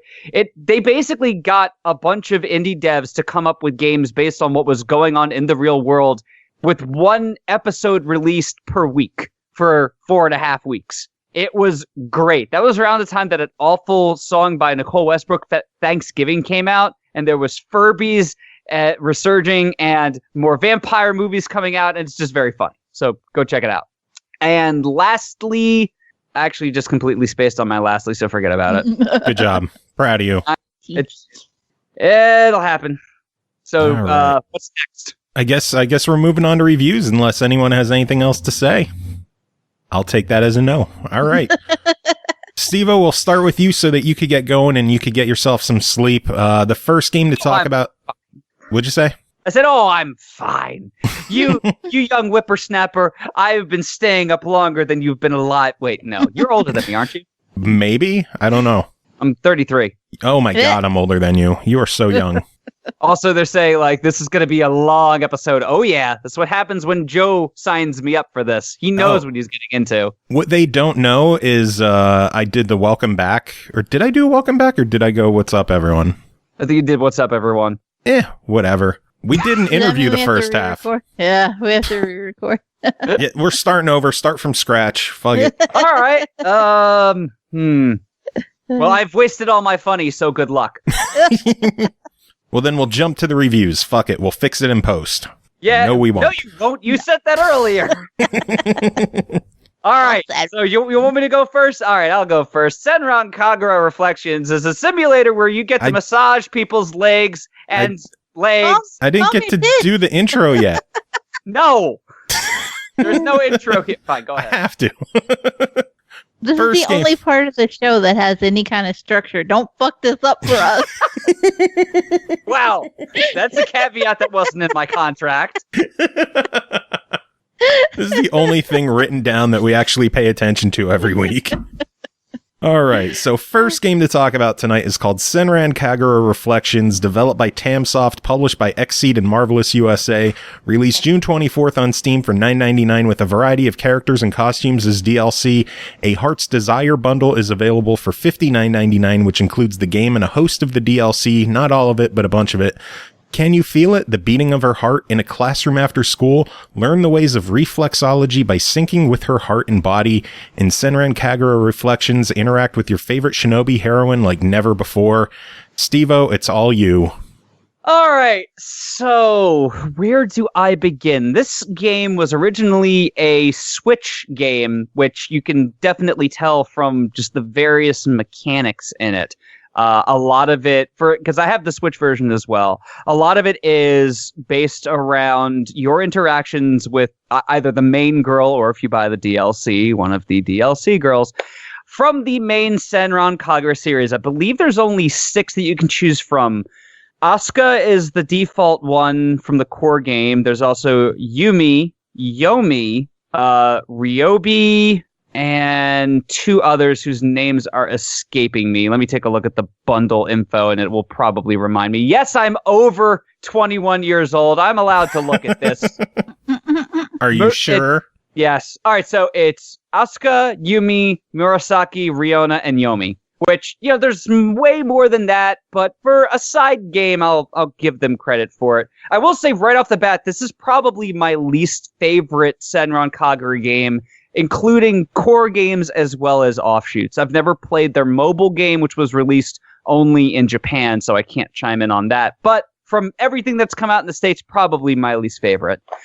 So you're basically in a classroom, and whatever your chosen character is comes up to you and is just like, I get really confused sometimes. Can you, help me discover myself or something like that?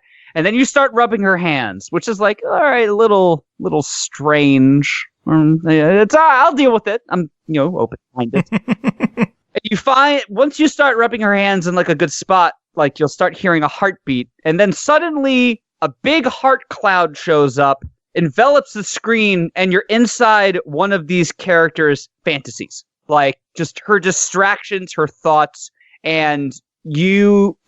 My friend Troy watched me playing it earlier today, too, as I was finishing up one of the storylines. Once you're inside the dream, and they've done the whole pretext of like, oh, it's Christmas, I'm your present this year, or, oh, Mr. Producer, I'm very nervous, can you help me feel better and get relaxed? There's a variety of things here. Oh, Oni-chan, I would like for you to give me a massage. Like, it's literally one of the things in there is, Big Brother, can you please give me a massage? This is what adults do for each other. Two disembodied hands come up and do the very creepy finger thing. And you go around touching, rubbing, and slapping parts of her body. Nice. Yes. Different areas will respond with different colors. And there's 6 primary colors. So the more you touch or do a specific one, the more you'll end up pouring it into this one coffer of like the storyline. So if you do all or most of a certain color, it gives you one specific ending. Once you fill up her like love meter enough and the whole scene starts going whatever color you start touching, like, and yes, if you slap her boobs, it's going to be a particular color and it takes a lot longer because she's going to tell you to fuck off. Once she's ready, you go on to the glorious reflexology, where you can do, once you unlock it, one of 4 massage techniques: hands, roller, brush, or vibrator. And the vibrator is literally a magic wand Hitachi whose head looks like your character. Now, all of these have their own little minigame, and it's a timed minigame, so, like, on the Switch version, for, like, the hand massage, you actually could take the Joy-Cons and sort of, like, whack your hands in the air and sort of be slapping her legs.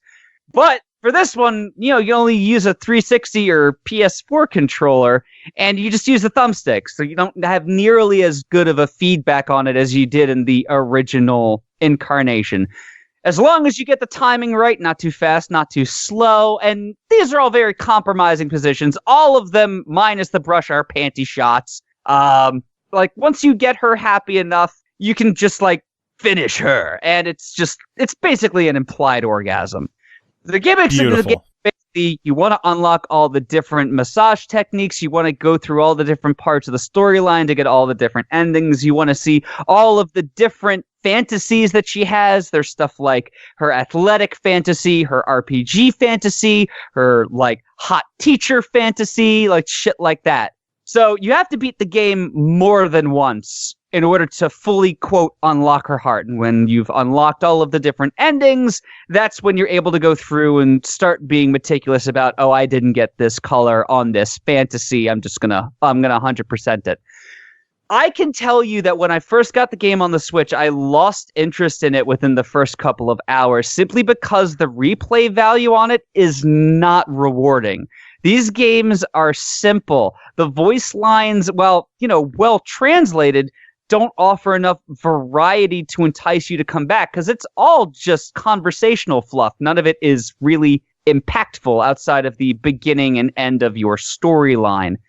And there's only 4 different massage things. There's only 7 or 8 different fantasies. It gets old pretty fast. And when you have to go through 5, I believe, of these fantasies in one playthrough, you're going to go through 25 or 30 of them to unlock everything.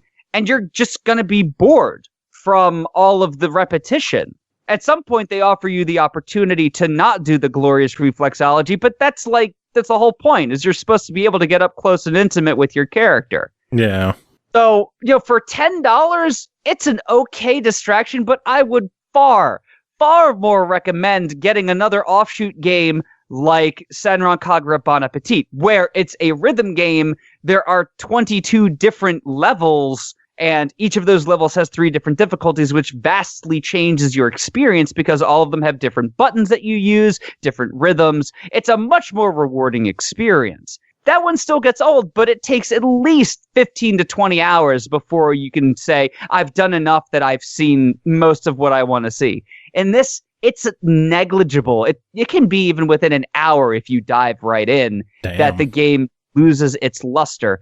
I see what they're going for here, and I respect what their attempts were, which this puts it in the vein of the Sakura game series, like Sakura Dungeon, Sakura Agent, Sakura Swim Club, where it's a eroge-focused visual novel with some minor game interaction at some point. They wanted to add more interaction than most here. It just falls incredibly flat and feels outside of the Switch release like a gimmicky game missing the gimmick.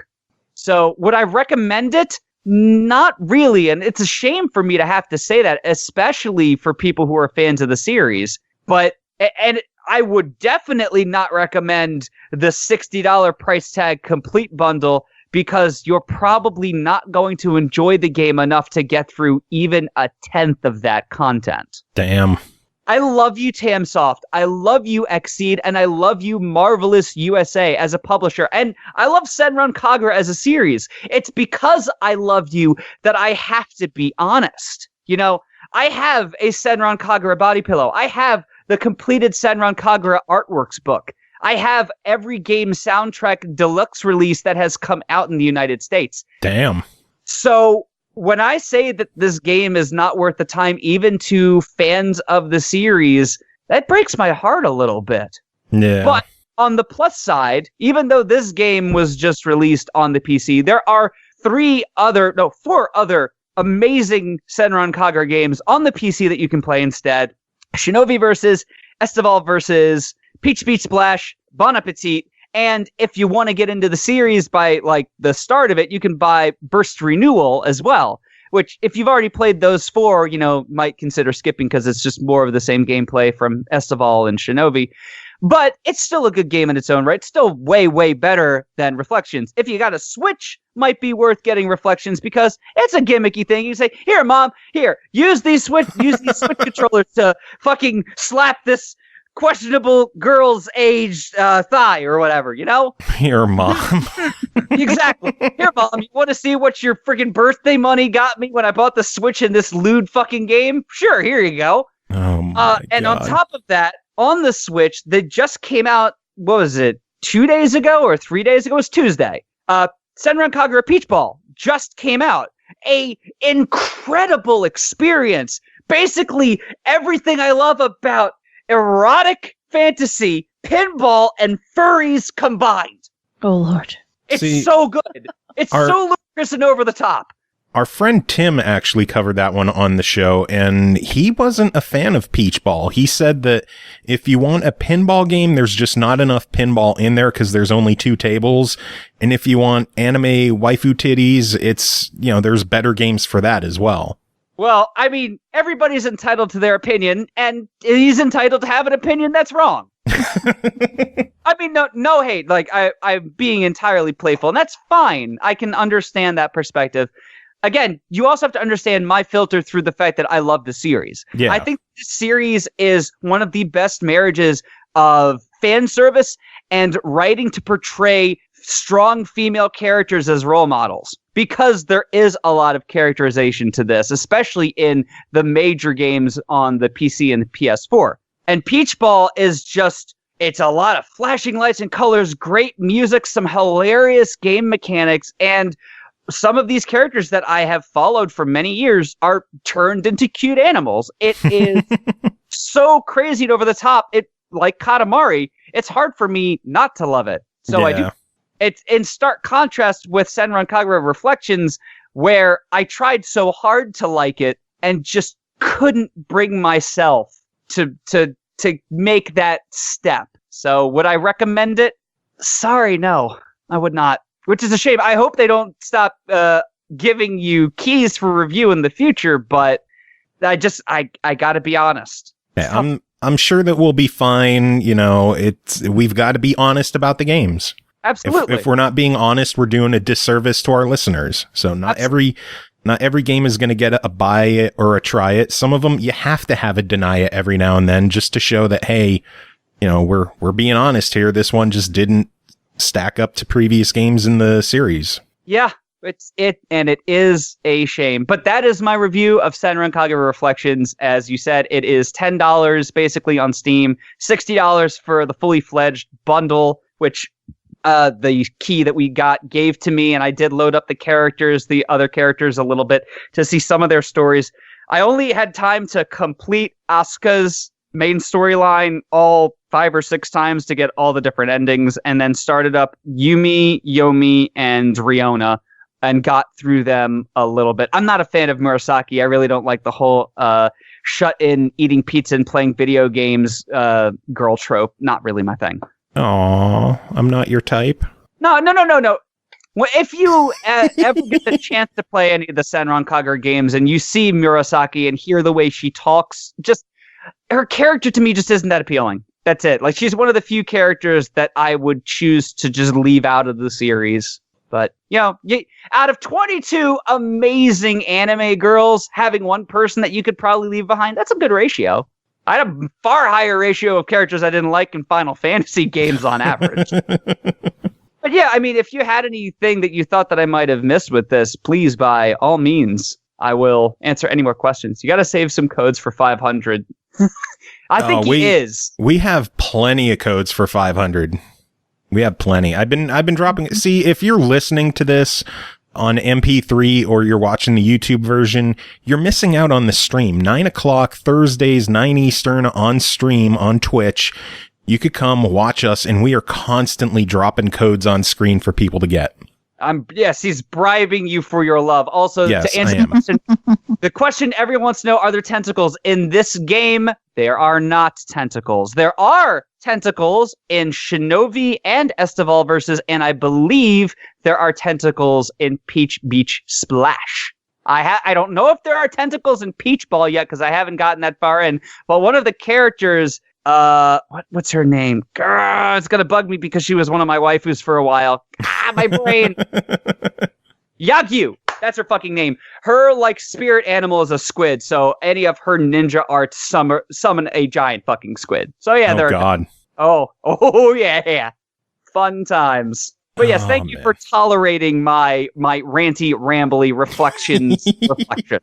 Stevo, I'm glad you came on. Thank you so much for hanging out with us and killing time. We will let you go so that you can enjoy your night.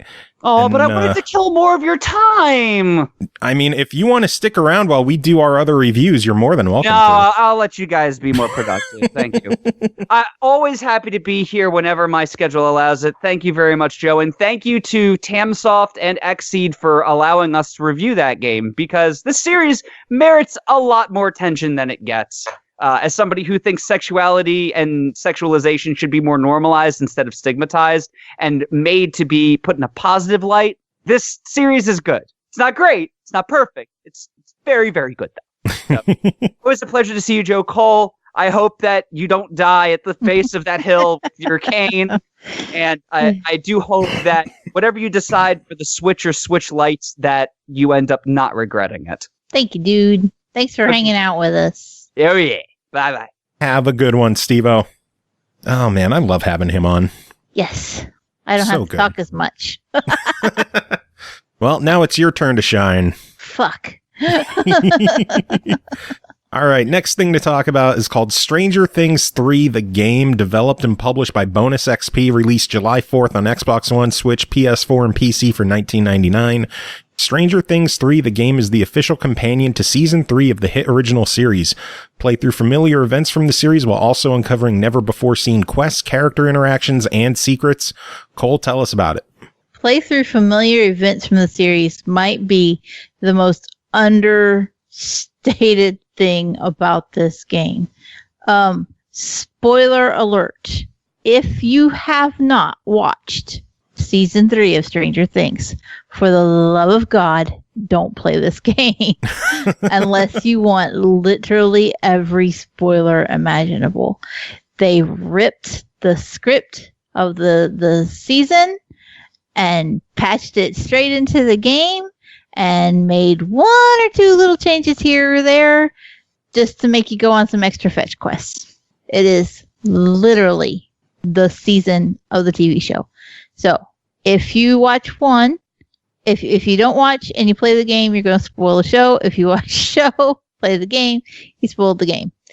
It's kind of a damned if you do, damned if you don't. That aside, I will keep any spoilers away from. Excuse me, still got the hiccups. Cannot get rid of them.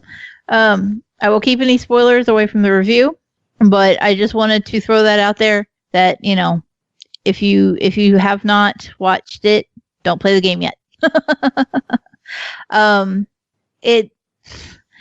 The game, I lost my place in my notes. You're at the start still. Bitch. I'm like 2 paragraphs in. You don't even understand. So the game is meant to have this vintage feel. It's right down to the pixel art style. It's very much supposed to feel like a game like you would have played in the 80s.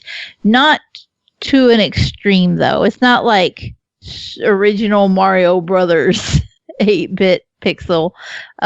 It does have detail. It's more of a 90-ish kind of pixel style. It looks great. It's really cool to be running around in like a little miniature version of Hawkins and getting to explore it on your own. But most of the gameplay is very limited as far as like fetch quests. Oh, go get me a hairdryer. Oh, go get me some shampoo. Oh, go get this and this item so that I can make this item. There's some light crafting, but it's just a mediocre side thing that you'll do and not necessarily like a big aspect of the game. Yeah. One of my favorite aspects though is that you start off with Mike and Lucas just to start with, but as you work your way through the story, additional characters will join your party and you can hot swap between them dynamically.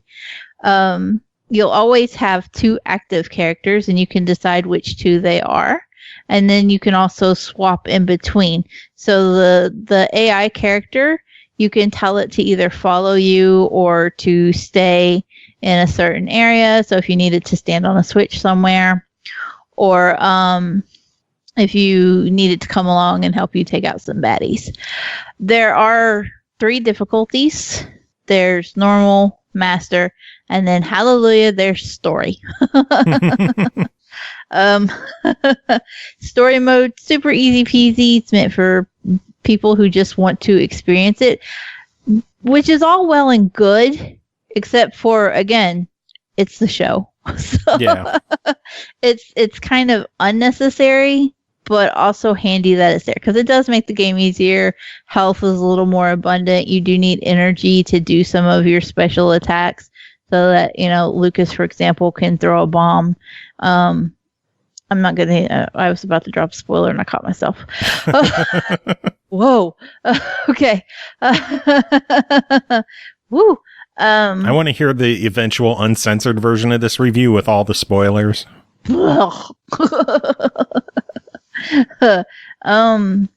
Yeah. So like you'll need the energy, and that's far more abundant. Money is more easy to come across.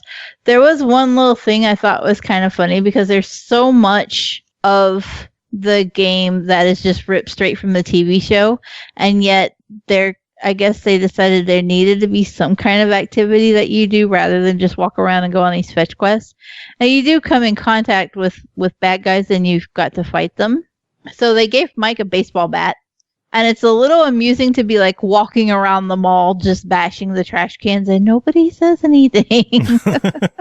Goddamn kids, get out of the mall. Nobody has any brand new mall, the whole big thing about the mall. And then here you're just like bashing office chairs and storage boxes, and how this brand new mall is overrunning rats is news to me. But there are plenty of rats to go beat up. But the game has got a lot of flack in other reviews, and I can't really put my finger on why, even though, I mean, I read them, but it was like, okay, but it's not a bad game. I don't understand why people are so disappointed in it. play a lot of shit that's just fetch quests, and it's fun. And I think the whole aspect of it is that it's one of those where you know what's going to happen. You're not overwhelmed by the story because you've already seen it in the show if you watch the show. But it's still fun to just be involved in it instead of passively watching it. And I think that was kind of lost on a lot of other people. I like I said, I played it on story mode, easy peasy. I just wanted to dick around and experience it and not worry about getting killed by those fucking radioactive rats. Yeah. Fuck. I was trying not to, and I did it.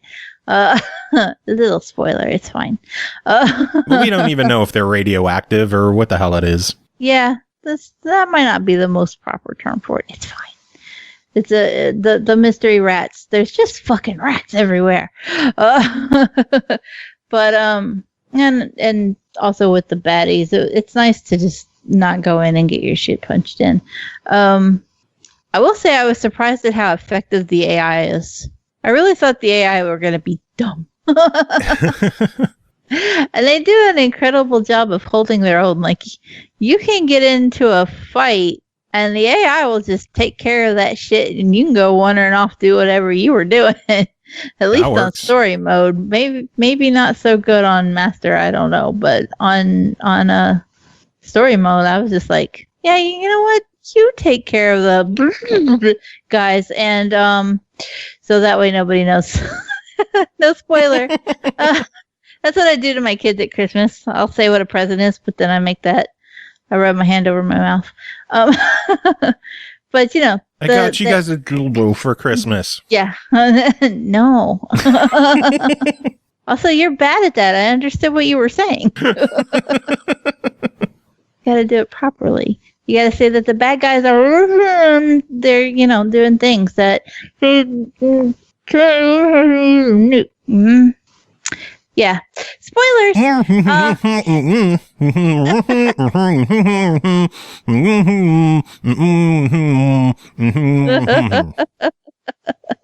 How was that? Perfect. Best review ever. I literally gave away the show. Good job. I caught a little, but only because I've watched it. I know.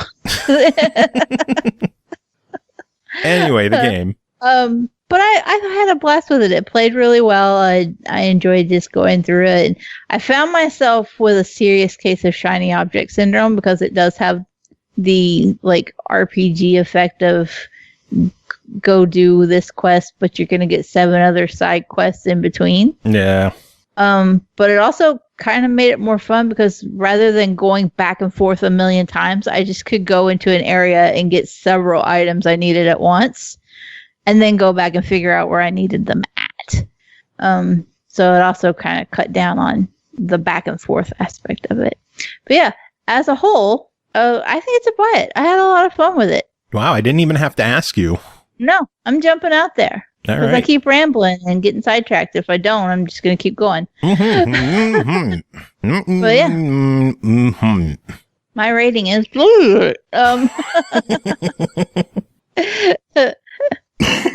All right. Well, the next game to talk about is called They Are Billions, developed by Numantian Games and BlitWorks, published by BlitWorks, released July 5th on Xbox One. It'll come out the 9th on the PS4 for $24.90. Oh, it is after the 9th. What am I doing? I'm stupid. Released the 5th on Xbox One, the 9th on PS4 for $24.99.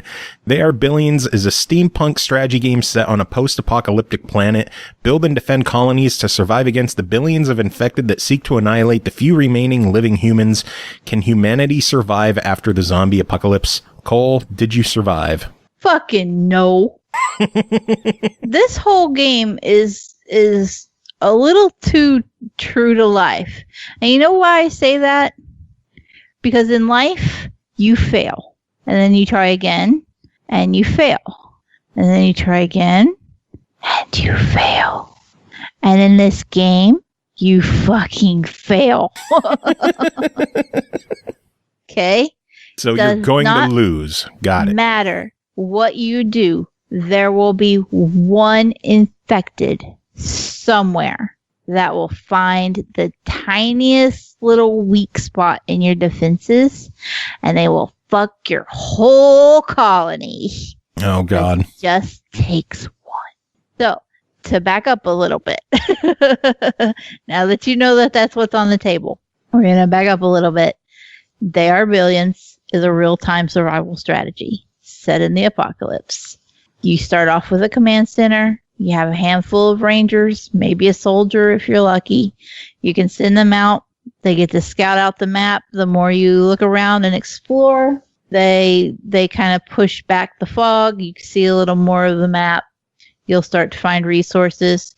You need to build hunting cabins near the woods so that they can hunt and provide food for your colony. You need to build a sawmill so that they can cut wood, so that you can build tents, so that you can have workers, so that you can just gradually build up this colony to be a functional civilization. That's easy peasy in the beginning. Fortunately, though, the more progress you make, the more the map you uncover, the more noise you're making, the more likely the zombies are coming. And I wish, like hell, I was exaggerating when I said one zombie can ruin it all. You can have your defenses set up in the most effective way imaginable. I had this giant ass eviscerator machine gun that I had found on the map, taken over, powered with electricity, fucking repaired it, infected it, whatever, and disinfected. Can't word. Disinfected it, had got it running, built walls around so that it was just like, it was right there, had perfect aim at everything, and it just didn't happen to be within the range of where the one zombie come through a tiny crack between the rock and the wall. Oh, man. And I lost my entire colony at 80 days. Oh, no. Each mission can have its a variety of setups so that they're difficulty modifiers, if you will. So you can make it a little easier, a little more difficult here and there, and it affects how much score you get at the end. But your base setting has a set number of days that you need to make it to in order to unlock the next level. The very easiest one was 150. Damn. And I was at 80. Oh, my God. And I lost it all. And it's incredibly devastating because there is no going back. Once your colony's toast, you start all over day one again with a new group. The map so it's a changes. punishing game. Oh my God. Even on, and I was playing on easiest difficulty with the lowest modifiers just to try to learn because I wasn't familiar with the setup. I didn't realize that it was going to be a real-time strategy. And even on easy with some of the tutorial popping up, it was a really high learning curve. I had several when I first started. Yeah, I played a good 24 hours easy, and I don't even have one achievement. Jesus. Because it doesn't teach you how to play. It's all like, okay, this is your ranger, they can collect things and like some minor information like that, but it doesn't flat out tell you like, this is how you move things around and this is how you set up your patrols, and it doesn't give you that kind of information.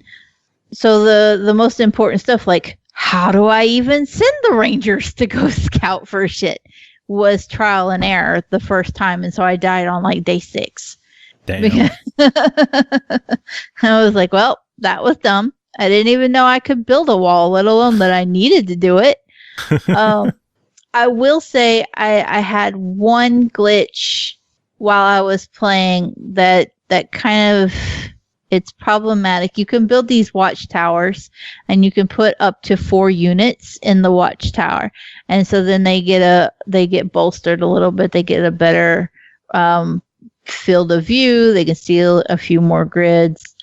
They don't take as much damage. They're protected, things like that. It's really important to put your guards and stuff in those watchtowers, and yet I couldn't get mine to go in them. And so I did a little bit of research, and this was a problem with the early build on Steam as well. I couldn't find out if it was the same build number, though. So I'm assuming what has happened is they've ported an older version of the game to Xbox, and that bug is still lingering there for us. So that does need patch. I'm hopeful that they've been very good about working on it on Steam, so I'm hopeful they'll continue with Xbox and patch it out for us, because it is problematic that you can just lose everything because you thought your ranger went up in the post and they didn't do it. Yeah, that's a bummer. And it's when it's so easy to lose everything and there's no way to save it. You can't go back to before that zombie came and fixed it. It's just gone. No. So that's problematic. That said, everything else about it, once you learn the ins and outs of how to build and how to gauge what you've got and then how to move your troops around and everything, it's so much fun. And I absolutely love these kind of strategy games in the first place. And I wanted to spend so much more time. I'm probably going to this weekend, even though I don't have it. I want to sit down and conquer something. You want to win. At least on very easy. I did have one complaint I wanted to bring up. I feel that the text size in the game is really small. It is. And I was playing on a 55-inch TV, and I was scooting really close to the TV to read some stuff. Yeah, I can only assume that developers, because they make these games, like a foot away from a computer screen. Yeah. They don't really have the point of view that we have at home when you're 10 feet away from a TV on a couch. Yeah. So I really think developers need to take more time and test it more at a distance to see how players are going to experience the text, because it was really tiny for me. I have seen more games to putting in text size as an accessibility option. Yeah. And which is good.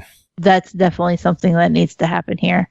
For my aging eyes. Thank goodness for my glasses and the fact that I'm already stupid close to the TV. I can't see shit. Yeah, it's a tight one. $24.99 on there, Billions. What are your thoughts? It's so hard, and yet I enjoyed it so much. A lot of times I will say try it or really recommend to try it if I think that something is niche and not accessible to everybody. And There Are Billions kind of falls in that. But I had so much fun with it that I want to give it a buy it anyway. All right. Yeah, this was my game of the week. Enjoyed it. So you can't give it away during, because now everyone knows. What I mean, spoil it. This is my game of the week.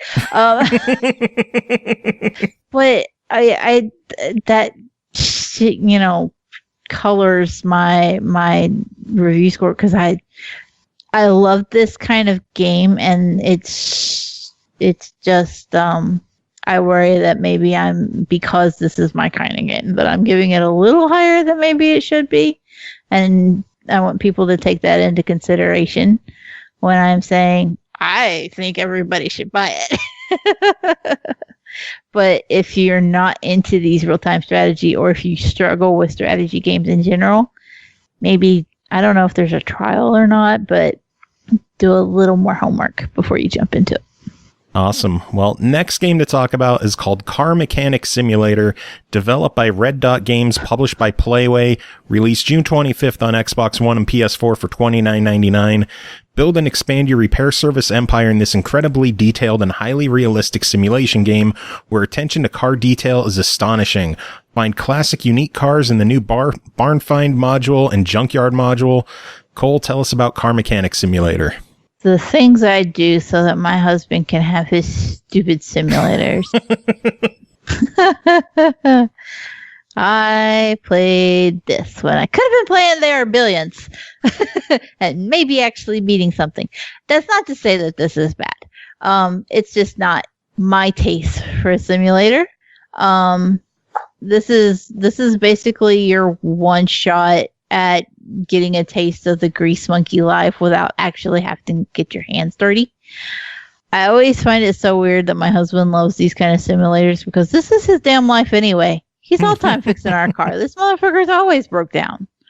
And yet he's like, no, I've spent all day working on trucks and vans for other people, and then I'm going to come home and play digital Car Mechanic. And he was happy as a pig and shit doing it. There are two ways to play Car Mechanic Simulator.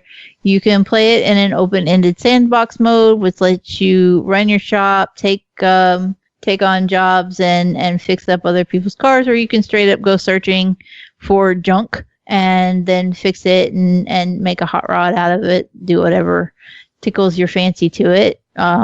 From brakes to a paint job. If it's there, you can modify it and then send it out the door. You can take it on a test track. You can, race them around different tracks and play with them a little bit before you sell them off. The campaign has a very little bit of story. You can play the campaign two ways. You can either just dive into it and hope for the best, or you can dive into it with a tutorial. And I will tell you, honest to goodness, that even if you jump into it with a tutorial, you are still just hoping for the best. I know my way around the garage. I've been married to a mechanic for 18 years. I know how to change some old guys. And yet this game made me feel like an idiot. You walk into the tutorial mode of it, and you have your garage and everything's all set up for you. I knocked my mic away. Nice. I'm talking with my hands when I'm not even on camera. Nobody can see me. My bad. Fuck a mic. So you have your garage. Everything's all set up. There's your tool chest and all your different equipment, your lifts and all the trolleys, your paint booth, everything like that. The tutorial mode doesn't actually walk you through the process of taking a phone call, bringing in a vehicle, putting it on the lift. It doesn't do any of that. It's just if you pass over something that you can interact with, it will pop up hey, this is your tool chest. This is where your tools are. And it's okay, but what can I do with it? Why do I need that now? And you don't need any of it to start off with the tutorial. It just everything you highlight pops up something, even if it's irrelevant. The second biggest issue is that the tutorial doesn't walk you through navigating the menus. And the menus in this, as most simulators generally are really complex. So you may look at the car and press Y and a wheel will come up, and then you select one of those options off the wheel, to get the details of the car. That will pop up with another wheel. It's okay, do you want the auto body details? Do you want the paint details? What details specifically do you want? And you're sitting there going, I don't know. Which ones were even broken? There's no, hey, this is the part you need to be looking at, dumbass, kind of indicator to help you out there, even in the tutorial. And it shouldn't take as long as it did just to get to the tutorial. This is even more problematic because it also falls into how badly the navigation is bound to the controller. For example, the very first car that you do when you start off with the campaign mode, it just needs a brake job. You just got to go in, take the brakes off, order new brakes, put new brakes on. It does not tell you how to do any of that shit. It doesn't tell you that you need to click on the tire, that you need to take off the lug nuts, that you go through the process. You can figure out how to take everything off. Like, that's easy enough because it says down at the bottom, hold X to or A to remove it, whichever one it is, right? But then when you get everything off of it and you're like, okay, but now what? What it doesn't tell you is that you have to go through like 3 different menus and hold a different button to flip over to another sub menu to get to the to tell it that you want to actually put parts back on. It was so severe that I went in and created a profile and mapped it to a paddle on my Elite controller. Holy shit. Just to make it easier to swap over to the mounting to put shit back. Damn. On top of that, it doesn't tell you that, hey, you can't just say, okay, yeah, Carnage said, I heard you like menus, so we put a menu in your menu. They really did. They just, like, I don't understand. I haven't seen menus that convoluted since Arc. That says something, because Arcs were pretty wonky there for a long time. But it doesn't tell you, okay, well, now that you've got the brakes off, you have to go to the computer and buy new brakes and then go put those on. And you can create a shopping list, but it doesn't tell you how to do it. And the worst part of it is, like, some of the cars will come up and they'll say, oh, the shopping list is already included. We told you what you need. And then you go to the computer and you bring up the shopping list and there's nothing fucking there. Oh, God. The shopping list is a lie. Just like the cake. Oh, so depressing. Now, the interesting part is, despite all that, Dee was actually a little frustrated at how much they had scaled down the mechanic work. Wow. He thought it was a little too streamlined because there wasn't anything in the way of like the wires and stuff that you have to get right. He thought that there should be more detail and that everything was just a little too streamlined. Like, okay, this is the engine, take off the oil, pour oil in, but you don't ever like check to see if the oil was even bad in the first place or take it out. You just pour more in, you know? So he was a little disappointed that for a simulator, they had kind of cut out some of the stuff that would have actually made the task more interesting and broke up the monotony of it. Yeah. So, for me, I was like, well, at least it made it dummy proof. It's far more viable. But he was hoping for a little more of a fulfilling simulator experience there, and he was a little let down. That said, he still played the shit out of it. So that's got to stand for something, right? Yeah, and I mean, it takes a big dog, because he's been on his American trucking simulator for like months at this point. So for him to swap over and actually play this for a little while was a big surprise. Nice. So he did enjoy it, but, you know, go ahead. I was going to say, overall, $30 on it. What do you think? I give it a try. I give it a highly recommended try. It. It's definitely something that it's going to fall more for people in the middle as far as a skill range with like mechanics type stuff goes. It might be the navigation and the menus and stuff might be a little too much for newbies to get their head around, whereas the streamlining of the engine and things like that might disappoint more advanced grease monkeys. All right. Well, I guess the next game to talk about is called Pacify, developed by Sean Hitchcock, published by SKH Apps, released February 22nd on Steam for $4.99. There's reportedly an evil inside that house, something about an old funeral parlor offering a last chance to talk to the dead loved ones, plus something about lights, laughter, a girl, missing people, etc. You know, the same stuff everyone claims. Take a team and check the place out. This is from the same guy who made Emily Wants to Play. So how is his new game? This is scary as shit. Like, Emily Wants to Play and Emily Wants to Play 2, they were unnerving, and you felt uncomfortable playing them. Playing Pacify, I literally had chills on the back of my neck just from starting it. So, we're going to back up a little bit because I'm ahead of myself already on my notes. Yes, you are. I'm going to get lost. So, you're playing as part of a paranormal cleaning crew. You've been tasked with ridding a decrepit old funeral home of a ghostly presence. The funeral home was previously used as a point for summoning the dead, and a little girl by the name of Amelia and her cursed baby dolls were part of those summoning rituals. And now Amelia's spirit is left lingering in the funeral home, tormenting whoever comes through the doors. You.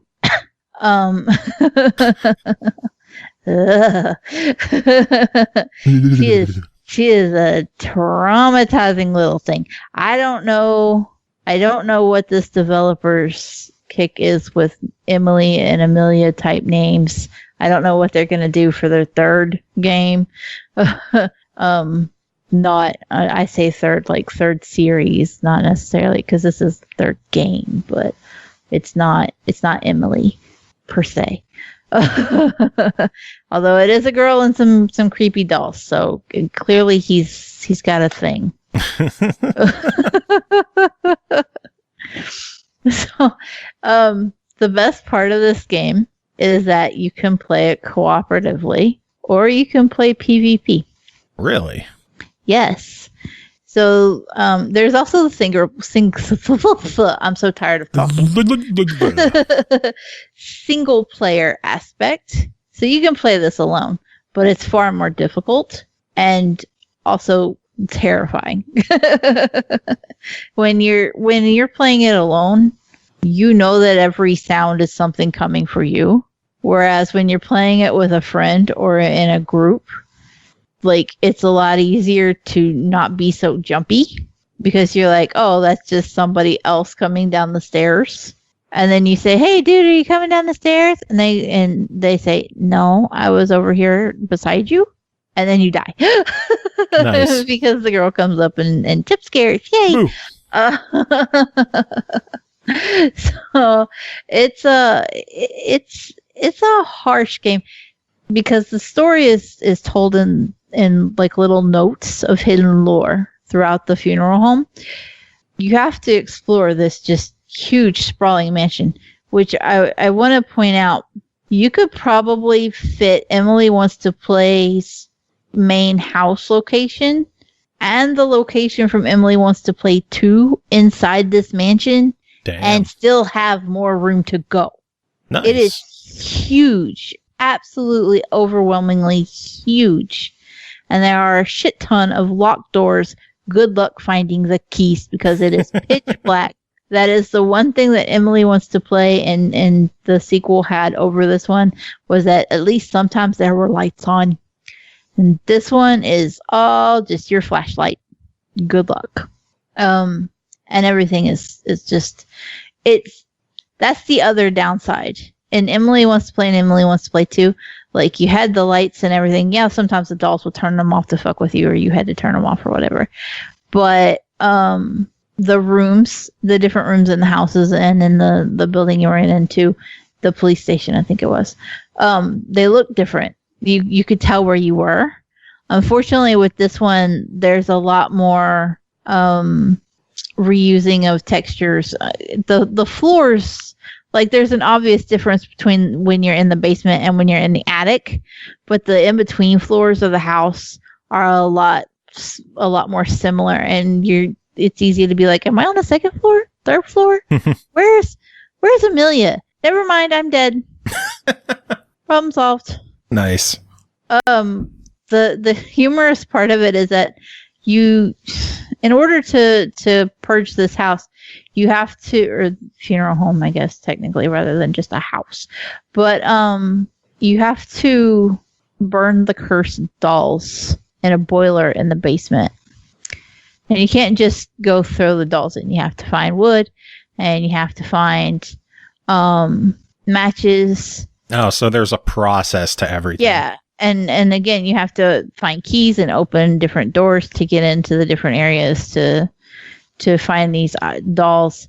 There are marked dolls and unmarked dolls, and you can, if Emily C, her name's too damn close, Amelia is chasing you, you can give her an unmarked doll and pacify her, and she'll leave you alone for a little while. That works. However, those dolls then, like, start running around the fucking place. And so you may be in a room just casually reading some lore, and because the game doesn't pause while you're reading these notes, one of these little cursed dolls will just go and run past you. And you will fear pee a lot. Nice. I was genuinely surprised at how easy it was to find people playing the game. It was really easy to find somebody to match up with. The netcode was incredibly strong. The PvP concept of the game is a little shaky. It's like you get points for finding the keys, for opening doors, for burning the dolls. And basically the goal is complete more objectives than everybody else. But you're all still in the same area, and really the only like versus aspect of it is if you're kind of a shithead, you might be able to lure Amelia to other players and get them dead. When you die in PvP, you come back as one of the little cursed dolls. It's hilarious. That's beautiful. And then you get to run around and torment everybody. Oh, it's so good. No time for games saying instead of Emily wants to play, it's Amelia wants to play. Basically, like he needs to get a baby name book. It's fine. Edward, Elmore, some with an E. Egbert. Emerald, Lagasse. One of the things that was a disappointment, though, and I guess this is just a Steam thing, and I maybe because I don't ever play on Steam. I was so looking forward to loading this up. My PC plays it, and Dee's laptop can also run it. So, like, I had a big plan. Me and number one were sitting here. We were going to jump in and do it co-op, and Steam doesn't let you share games and both play them. So even though she was on her dad's account and I was on mine, it would only let one of us play at a time. So, but that said, it's $5. I get paid tomorrow. I'm going to buy a second copy so that me and number one can play it, because it was so good and it was so really well done. And I just had a lot of fun. It was hilarious. At one point, she was playing co-op with some stranger she found join. She wasn't talking, so it was fine. I wasn't worried about it. But she was playing co-op, and like she had got into a corner of the room and turned the light off and was hiding. And you could see the lights flashing, because when Amelia is in attack mode, like she's kind of surrounded by lightning and static and stuff. Oh, nice. And so you could see the lights flashing. You knew she was coming. And I was just sitting here beside of her, and she was so focused and intent on the game that I just reached over and I poked her in the rib, and she literally come flying up out of her chair and screamed. You're and she such put the an controller asshole. down. And she was like, I'm never playing a scary game around you ever again. Oh, you're such an asshole. I love it. Fantastic, man. That's the whole point of having kids right there. That's the reason you do that. It was so good. Oh, man. All So, right. yeah, Well, $5 on it. What do you say? Absolutely buy it. I am so impressed with how much this guy improves as a solo dev, just from game to game to game. He just makes leaps and bounds of improvement. The textures and the graphics, there's just right down to the grimy fabric on the stairs as you're going up the stairs. Just looks so good. There was one tiny hitch in the graphics, and that's that Amelia's walking animation, especially when she's going upstairs, is a little wonky, but it's a $5 game. Yeah. It's fine. And 90% of the time, she's flying around screaming at you anyway, so you don't care. All right. Well, you got one more game to talk about. That's called Professor Lupo and His Horrible Pets, developed and published by Beautifun Games, released July 11th on Switch and Steam for $14.99. Become the most epic intern of all times, or at least save your own neck in this frantic puzzle adventure game infested with aliens. Cole, tell us about it. you're really going to do good just to save your own neck. So Professor Lupo is a bit of a maniac. And he has collected some seriously disgusting and dangerous alien specimens. And they would just as soon eat you as look at you. In fact, that's the whole point of this. He has sent you in as an intern to be bait so he can show off his collection. Nice. So you are playing as a little balding intern, and your whole job is just be bait for these aliens. Except for things go sideways. As is wont to do. As is wont to do, especially when you are on a space station with horrible, monstrous aliens. So, shit hits the fan. The Aurora space station is attacked.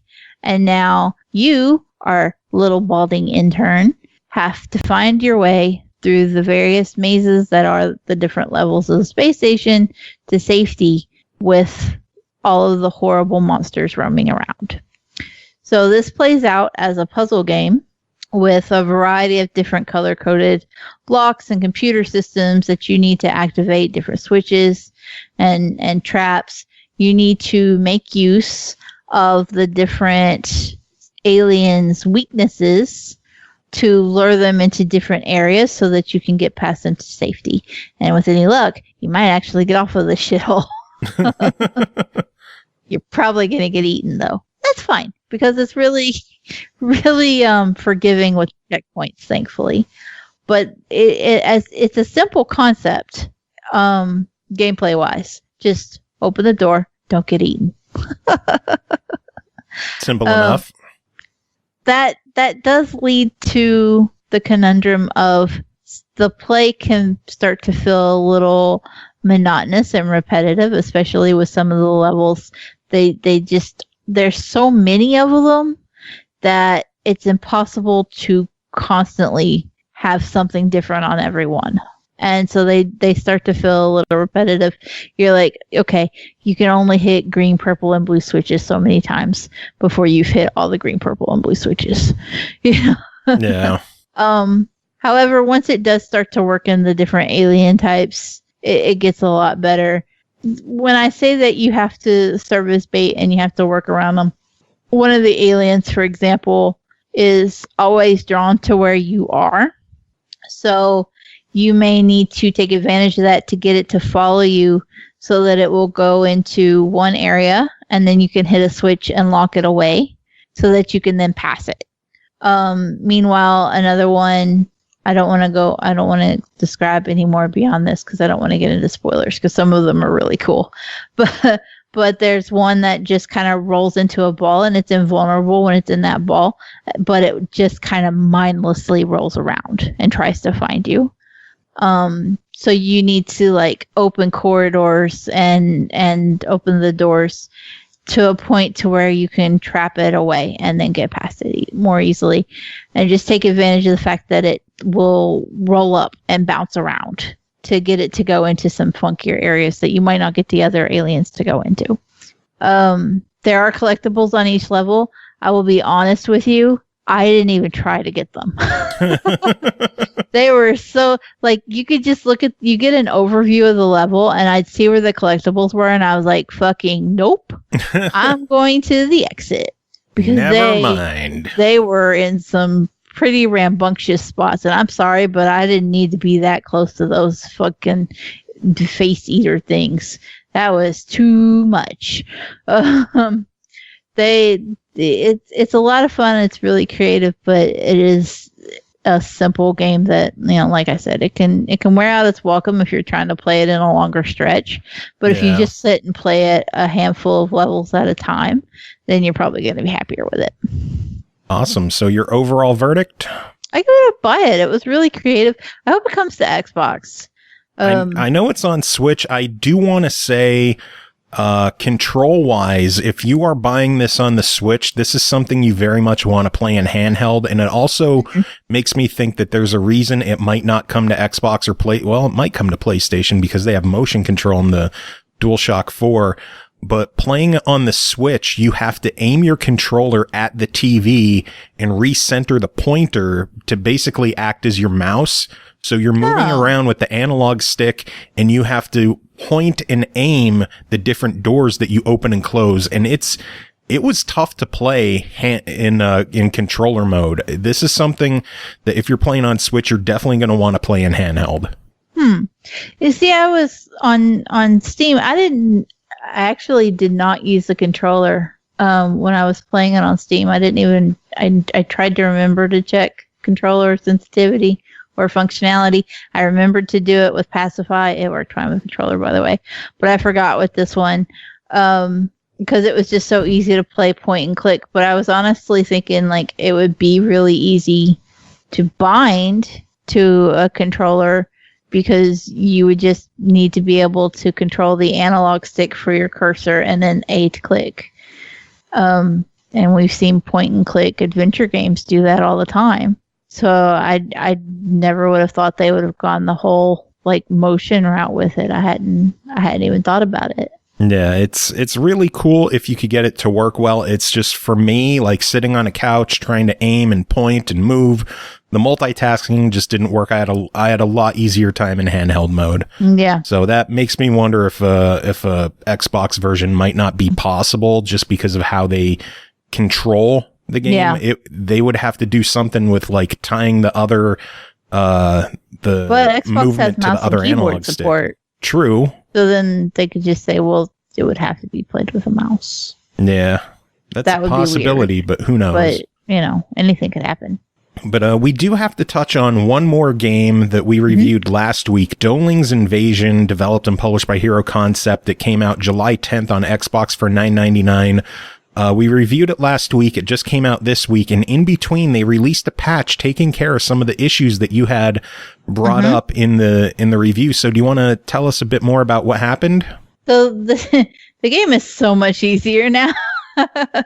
One of my biggest complaints with it when I did the review was that you could go through all of the levels in a stage and get right to the boss, die at the boss, and you would have to start the whole thing all over again.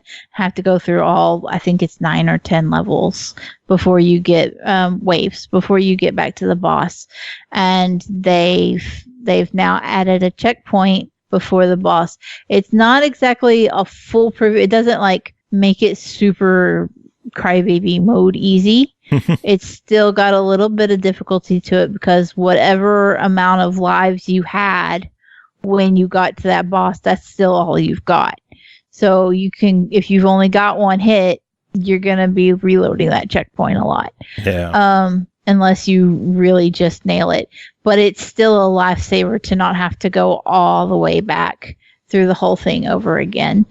I was making so much more progress than when I did the initial playthrough of it, because I spent so much time just replaying those first few waves. I say waves, and it was like 9 every time, and you just get kicked all the way back to where I was only like clearing one whole stage and clearing a boss per day, and I would spend 2 or 3 hours just chugging away at it and couldn't do it. So that was a big improvement.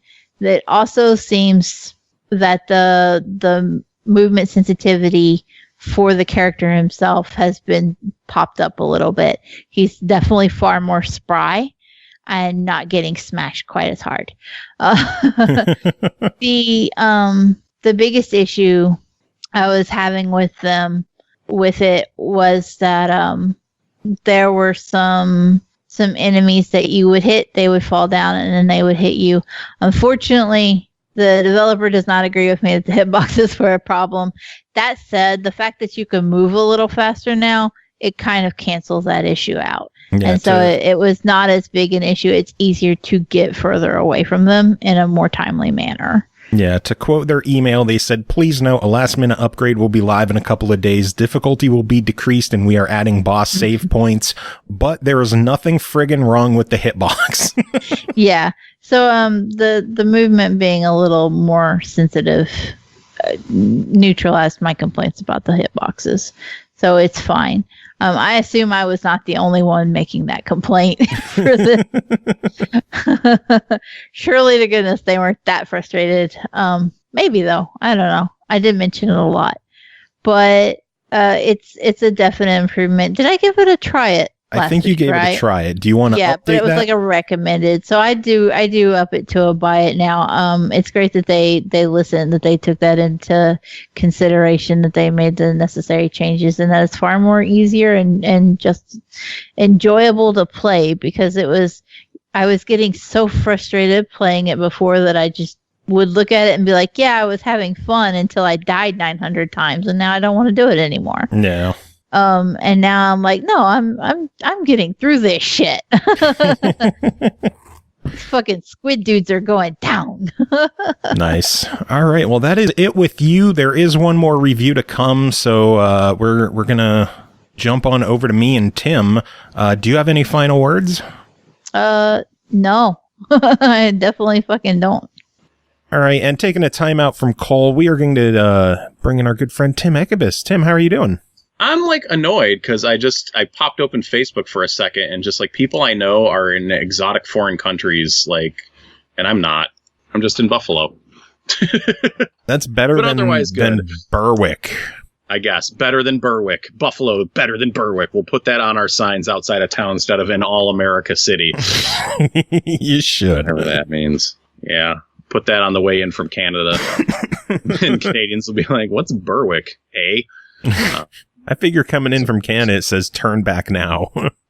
Man, it's like abandon hope. All you enter here. Well, you know, they come over here because the sales tax in Ontario is 13%, which is very high. Oh, Lord.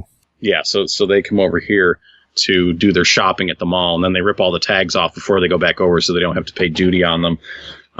Which is funny because we usually go over there because we're going to IKEA. Because the nearest IKEA to me is otherwise 3.5 hours away. It's in Pittsburgh. And it actually, weirdly, like Canadian IKEA, like the prices are cheaper, even converted over to US dollars. So like somehow the sales tax works out for us there that we still save money. It's weird. Hey, whatever works. Exchange rates, international borders, it's very normal to cross international borders when you live in Buffalo because Canada is literally right fucking there. It's such a foreign concept to me. Like, do you need a passport to do that shit? Do people? No, you can get an enhanced driver's license, which me and my wife both have, where you just give them some extra documentation. We get your driver's license, then you can just show it when you over. It used to just be, they used to just let you go over, like back in before pre 9/11. Like you didn't need shit. You just fucking whatever. You just needed ID, whatever. Who cares? Then it was like, okay, then you need your birth certificate, and then you need some other stuff, and it's still fairly easy. I mean, like, there's people that live in Canada that work in Buffalo and vice versa. And I think some people come over here to pick up Chinese food and just drive right back over. Hey, whatever works, man. Whatever works, man. It's just, yeah, it's closer than Pennsylvania. Better than Berwick. All right. All right, should we talk about a game? Better than Berwick. Yeah, let's do it. All right, you got one game to talk about. That is called Blazing Chrome, developed by Joy Masher, published by the Arcade Crew, released July 11th on Xbox One, Switch, PC, and PS4 for $16.99. Also available as a part of Xbox Game Pass. So I guess if you have that, you don't even need to listen to this. You can just go play it for yourself. You don't got to listen to me. Peace out. In Blazing Chrome, bring your best pal and kick some metal butts to free the humankind while enjoying a classic run and gun, fully loaded with action and exciting fights. Tim, tell us about Blazing Chrome. So you look at this game and you would probably say, hey, it looks like they're trying to make a 16-bit Contra game. And then you would play the game and you'd say, like, oh, yeah, this is totally like grabbing the feel of Alien Wars specifically, I feel like, more so than Hardcore. But yeah, this is a very specific throwback. If you saw the trailer for that Contra game that Nintendo showed at E3 and you were like, blech, then this might be the game you're looking for right here. They pretty much nailed it as far as like look, feel, level design of Contra 3. Though it's also got like a little bit of Metal Slug sprinkled into it as well. How about that? Beautiful. Yeah. So, like, specifically, like, what catches you, like, right away is that when it loads up a mission, it says mission 1 start. It's not the voice, but it is basically, like, that text font coming across where it says mission 1 start. You also, well, I'll get into it. All right. So you get into the game. You can play the first 4 levels in any order. They have different difficulties, though. I mean, you'll probably just play them in the order they're in, but you have options, I guess. If a level is really sticking you up, you can go play some different levels. And then once you beat those 4, then there's some more levels thereafter. Your character has... you have a dodge roll, which I don't love. Like, you don't jump down through, like, certain platforms like the way you would in Contra. Mm-hmm. And I think you do that in Metal Slug as well. No, instead you hit down and jump and you do a roll, which is a little awkward, and, like, it goes pretty far. Like, I didn't love that particular movement, or I didn't really get a good hang on it. I didn't use it too much. And I kind of wished I would have been able to map it to, like, a separate button or something like that. But it's there.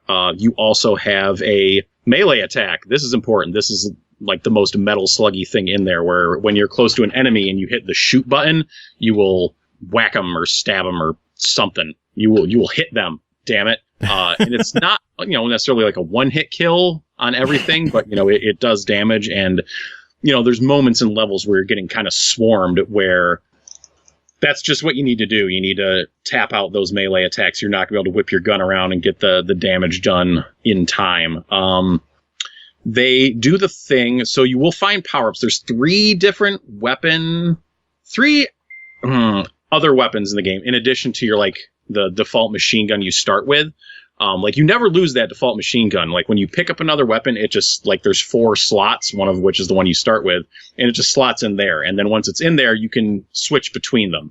So when you have all 4 weapons, you have 4 weapons at your disposal that you can just rotate through. When you die, you lose the weapon that you had equipped, and it switches to the next one in the line. There's, like, a short range. It's kind of like the flame gun from Contra, though it feels like a bit slower. It's more like an energy weapon, and you kind of move it around. It's like a snake or a rope that, like, moves over with it. Didn't love that gun that much. There's a grenade launcher. That's great. There's a laser, which, if you're tapping the button, shoots out a short laser burst, but if you hold it down, it shoots out this big, long, sustained laser blast. That's a pretty cool weapon. Nice. One of my beefs with the game, of which I have a few, is that I wish that there was, like, all those weapons feel like power weapons. Like, there isn't, like, a more, I don't want to say this game needs a spread gun. That's not what I'm saying. It does not specifically need a spread gun, but it feels like it needed, like, some more wider range, like, weaker weapons just as an option. I wanted, like, a little more variety. Yeah. But they felt like a little too close to me. Just that they were, like, focused power weapons. One of the cool things is there are robot helpers that you can get, like in Shatterhand. Remember nice. Shatterhand? Oh, yeah. Shatterhand! Anybody? Okay. If you ever played Shatterhand, yeah, I mean, that was kind of what that game revolved around. But in this case, there's just 3 different ones. There's an attack robot, there's a defense robot, and a speed robot, which makes you run faster, but also lets you be able to double jump. So that's another cool, like, power-up thing. And there are some rideable mechs. So, yeah, if you weren't sold on the Metal Slug connection with just the font and the stabbing, there is also mechs that you can get in with, some of which have guns that kind of rotate around individual of where your mech is walking towards. Very Metal Slug-like. So that's cool. That's kind of your different range of attack options that you get. And yeah, the level designs are cool and feel really great, and the game's fucking hard. It is a hard-ass game. Like, the first level, yeah, it's pretty easy, but from there, like, oof. Getting your ass kicked? Yeah, I mean, and that's what should happen in a Contra game, for sure. They are pretty liberal with the continues, at least on the default difficulty level, so you will be able to brute force your way through the game. But, they have, like, riding on motorcycle stuff. They have parts where you're, like, hanging from railings and stuff like that. They have stuff where you're going up shafts and going in different directions. So yeah, like a good variety between the levels, good, like, thematic variety between the levels. good different number of enemies, and yeah, just the bottom line is just that like everything, like the whole thing just like looks and feels and sounds good in like the way that you would want it to play, if you're nostalgic for those old games. But if you're just like looking for a good run and gun shooter, like the controls are snappy, the graphics look good, the weapons feel good, even though I don't like, except for that one.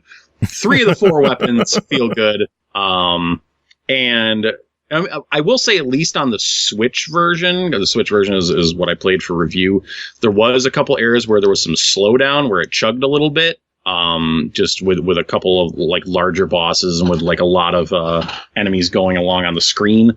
I don't know if that's present on the other versions. Usually Switch versions kind of have issues like that, unfortunately. Yeah. But yeah, some of my other nitpicks with the game, there's no controller customization, which sucks. That's going to suck in any game it's in. I complain about it anytime it comes up, I feel like, in these reviews. I really wanted to be able to move like my weapon selection up to the shoulder buttons, like ZR or LR, which are not used, or ZR. They're not used for anything, but I can't move other functions up there, Yeah. I wish I'd been able to like toggle the roll to a button instead of the down jump combination, because sometimes I'd accidentally just activate it. I think I have some sort of tendency where I'm like lying down in one of these games and I want to jump immediately, and I might push the button too fast, and then I just roll away. Let's see, talk about the weapons. There's a Space Harrier type section in a later level that I think fucking sucks. Not just because it's hard, it's just kind of hard to see where things are coming down the tube, and I in particular care for that, but that's one section in one part of the game where they're changing things up. But those are really kind of nitpicky, not really nitpicking, but they're small issues. They're things that I wish were better, but they're, a long way from being deal breakers, because the overall quality of just the game itself, I think, justifies itself and a purchase. So your official verdict at $17? Yeah, it's a buy. It's a great run and gun shooter game. It's great that it's on Game Pass for those on Xbox. Actually, I think it's available on the PC. I don't know if it's available on the PC one as well, but because those are not congruent, but still. Yeah, I believe it is on both. Okay, well there you go. Yeah. Let me double check my notes, because I conveniently have this in my notes from last week's show. That Blazing Chrome console and PC. Well, there you go.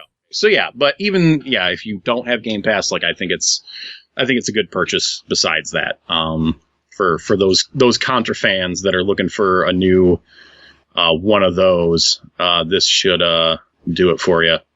Awesome. Well, Tim, always a pleasure having you on. I'm going to assume this is the end of the show. I don't know, because we're recording this over a week ahead of time. So yeah. Fuck me if it's not. If it is, awesome. Tim, do you have any final words to end the show? I do not really. I unloaded my final words on the... Well, okay, I will say this. We'll be right back. People... Oh my god. No, because a lot of people saw... Was that Rogue Core is the name of that new Contra game? I don't remember the name of it. I don't remember either. Rogue Core? Yeah, it's Rogue Core. You can play as a bear. Yeah, a lot of people saw that and were like, oh my god, another bad Contra game. Or another Contra game that's not the Contra that I want. But I am the kind of crazy person that ended up spending a lot of time with the PlayStation 2 game Neo Contra, which was an overhead Contra game. So, it's blasphemy. It's not a side-scroller. It's not Shattered Soldier. But I had a ton of fun with that game. It was a fun shooter. It was silly. And Rogue Core looks something like that. And I think it can still be a fun game, even if it isn't the traditional side-scrolling Contra. It might be. If you want that, you got Blazing Chrome. So, hey, best of both worlds. Win-win. Give me a Contra game in 2019. Sure. Please. And thank you.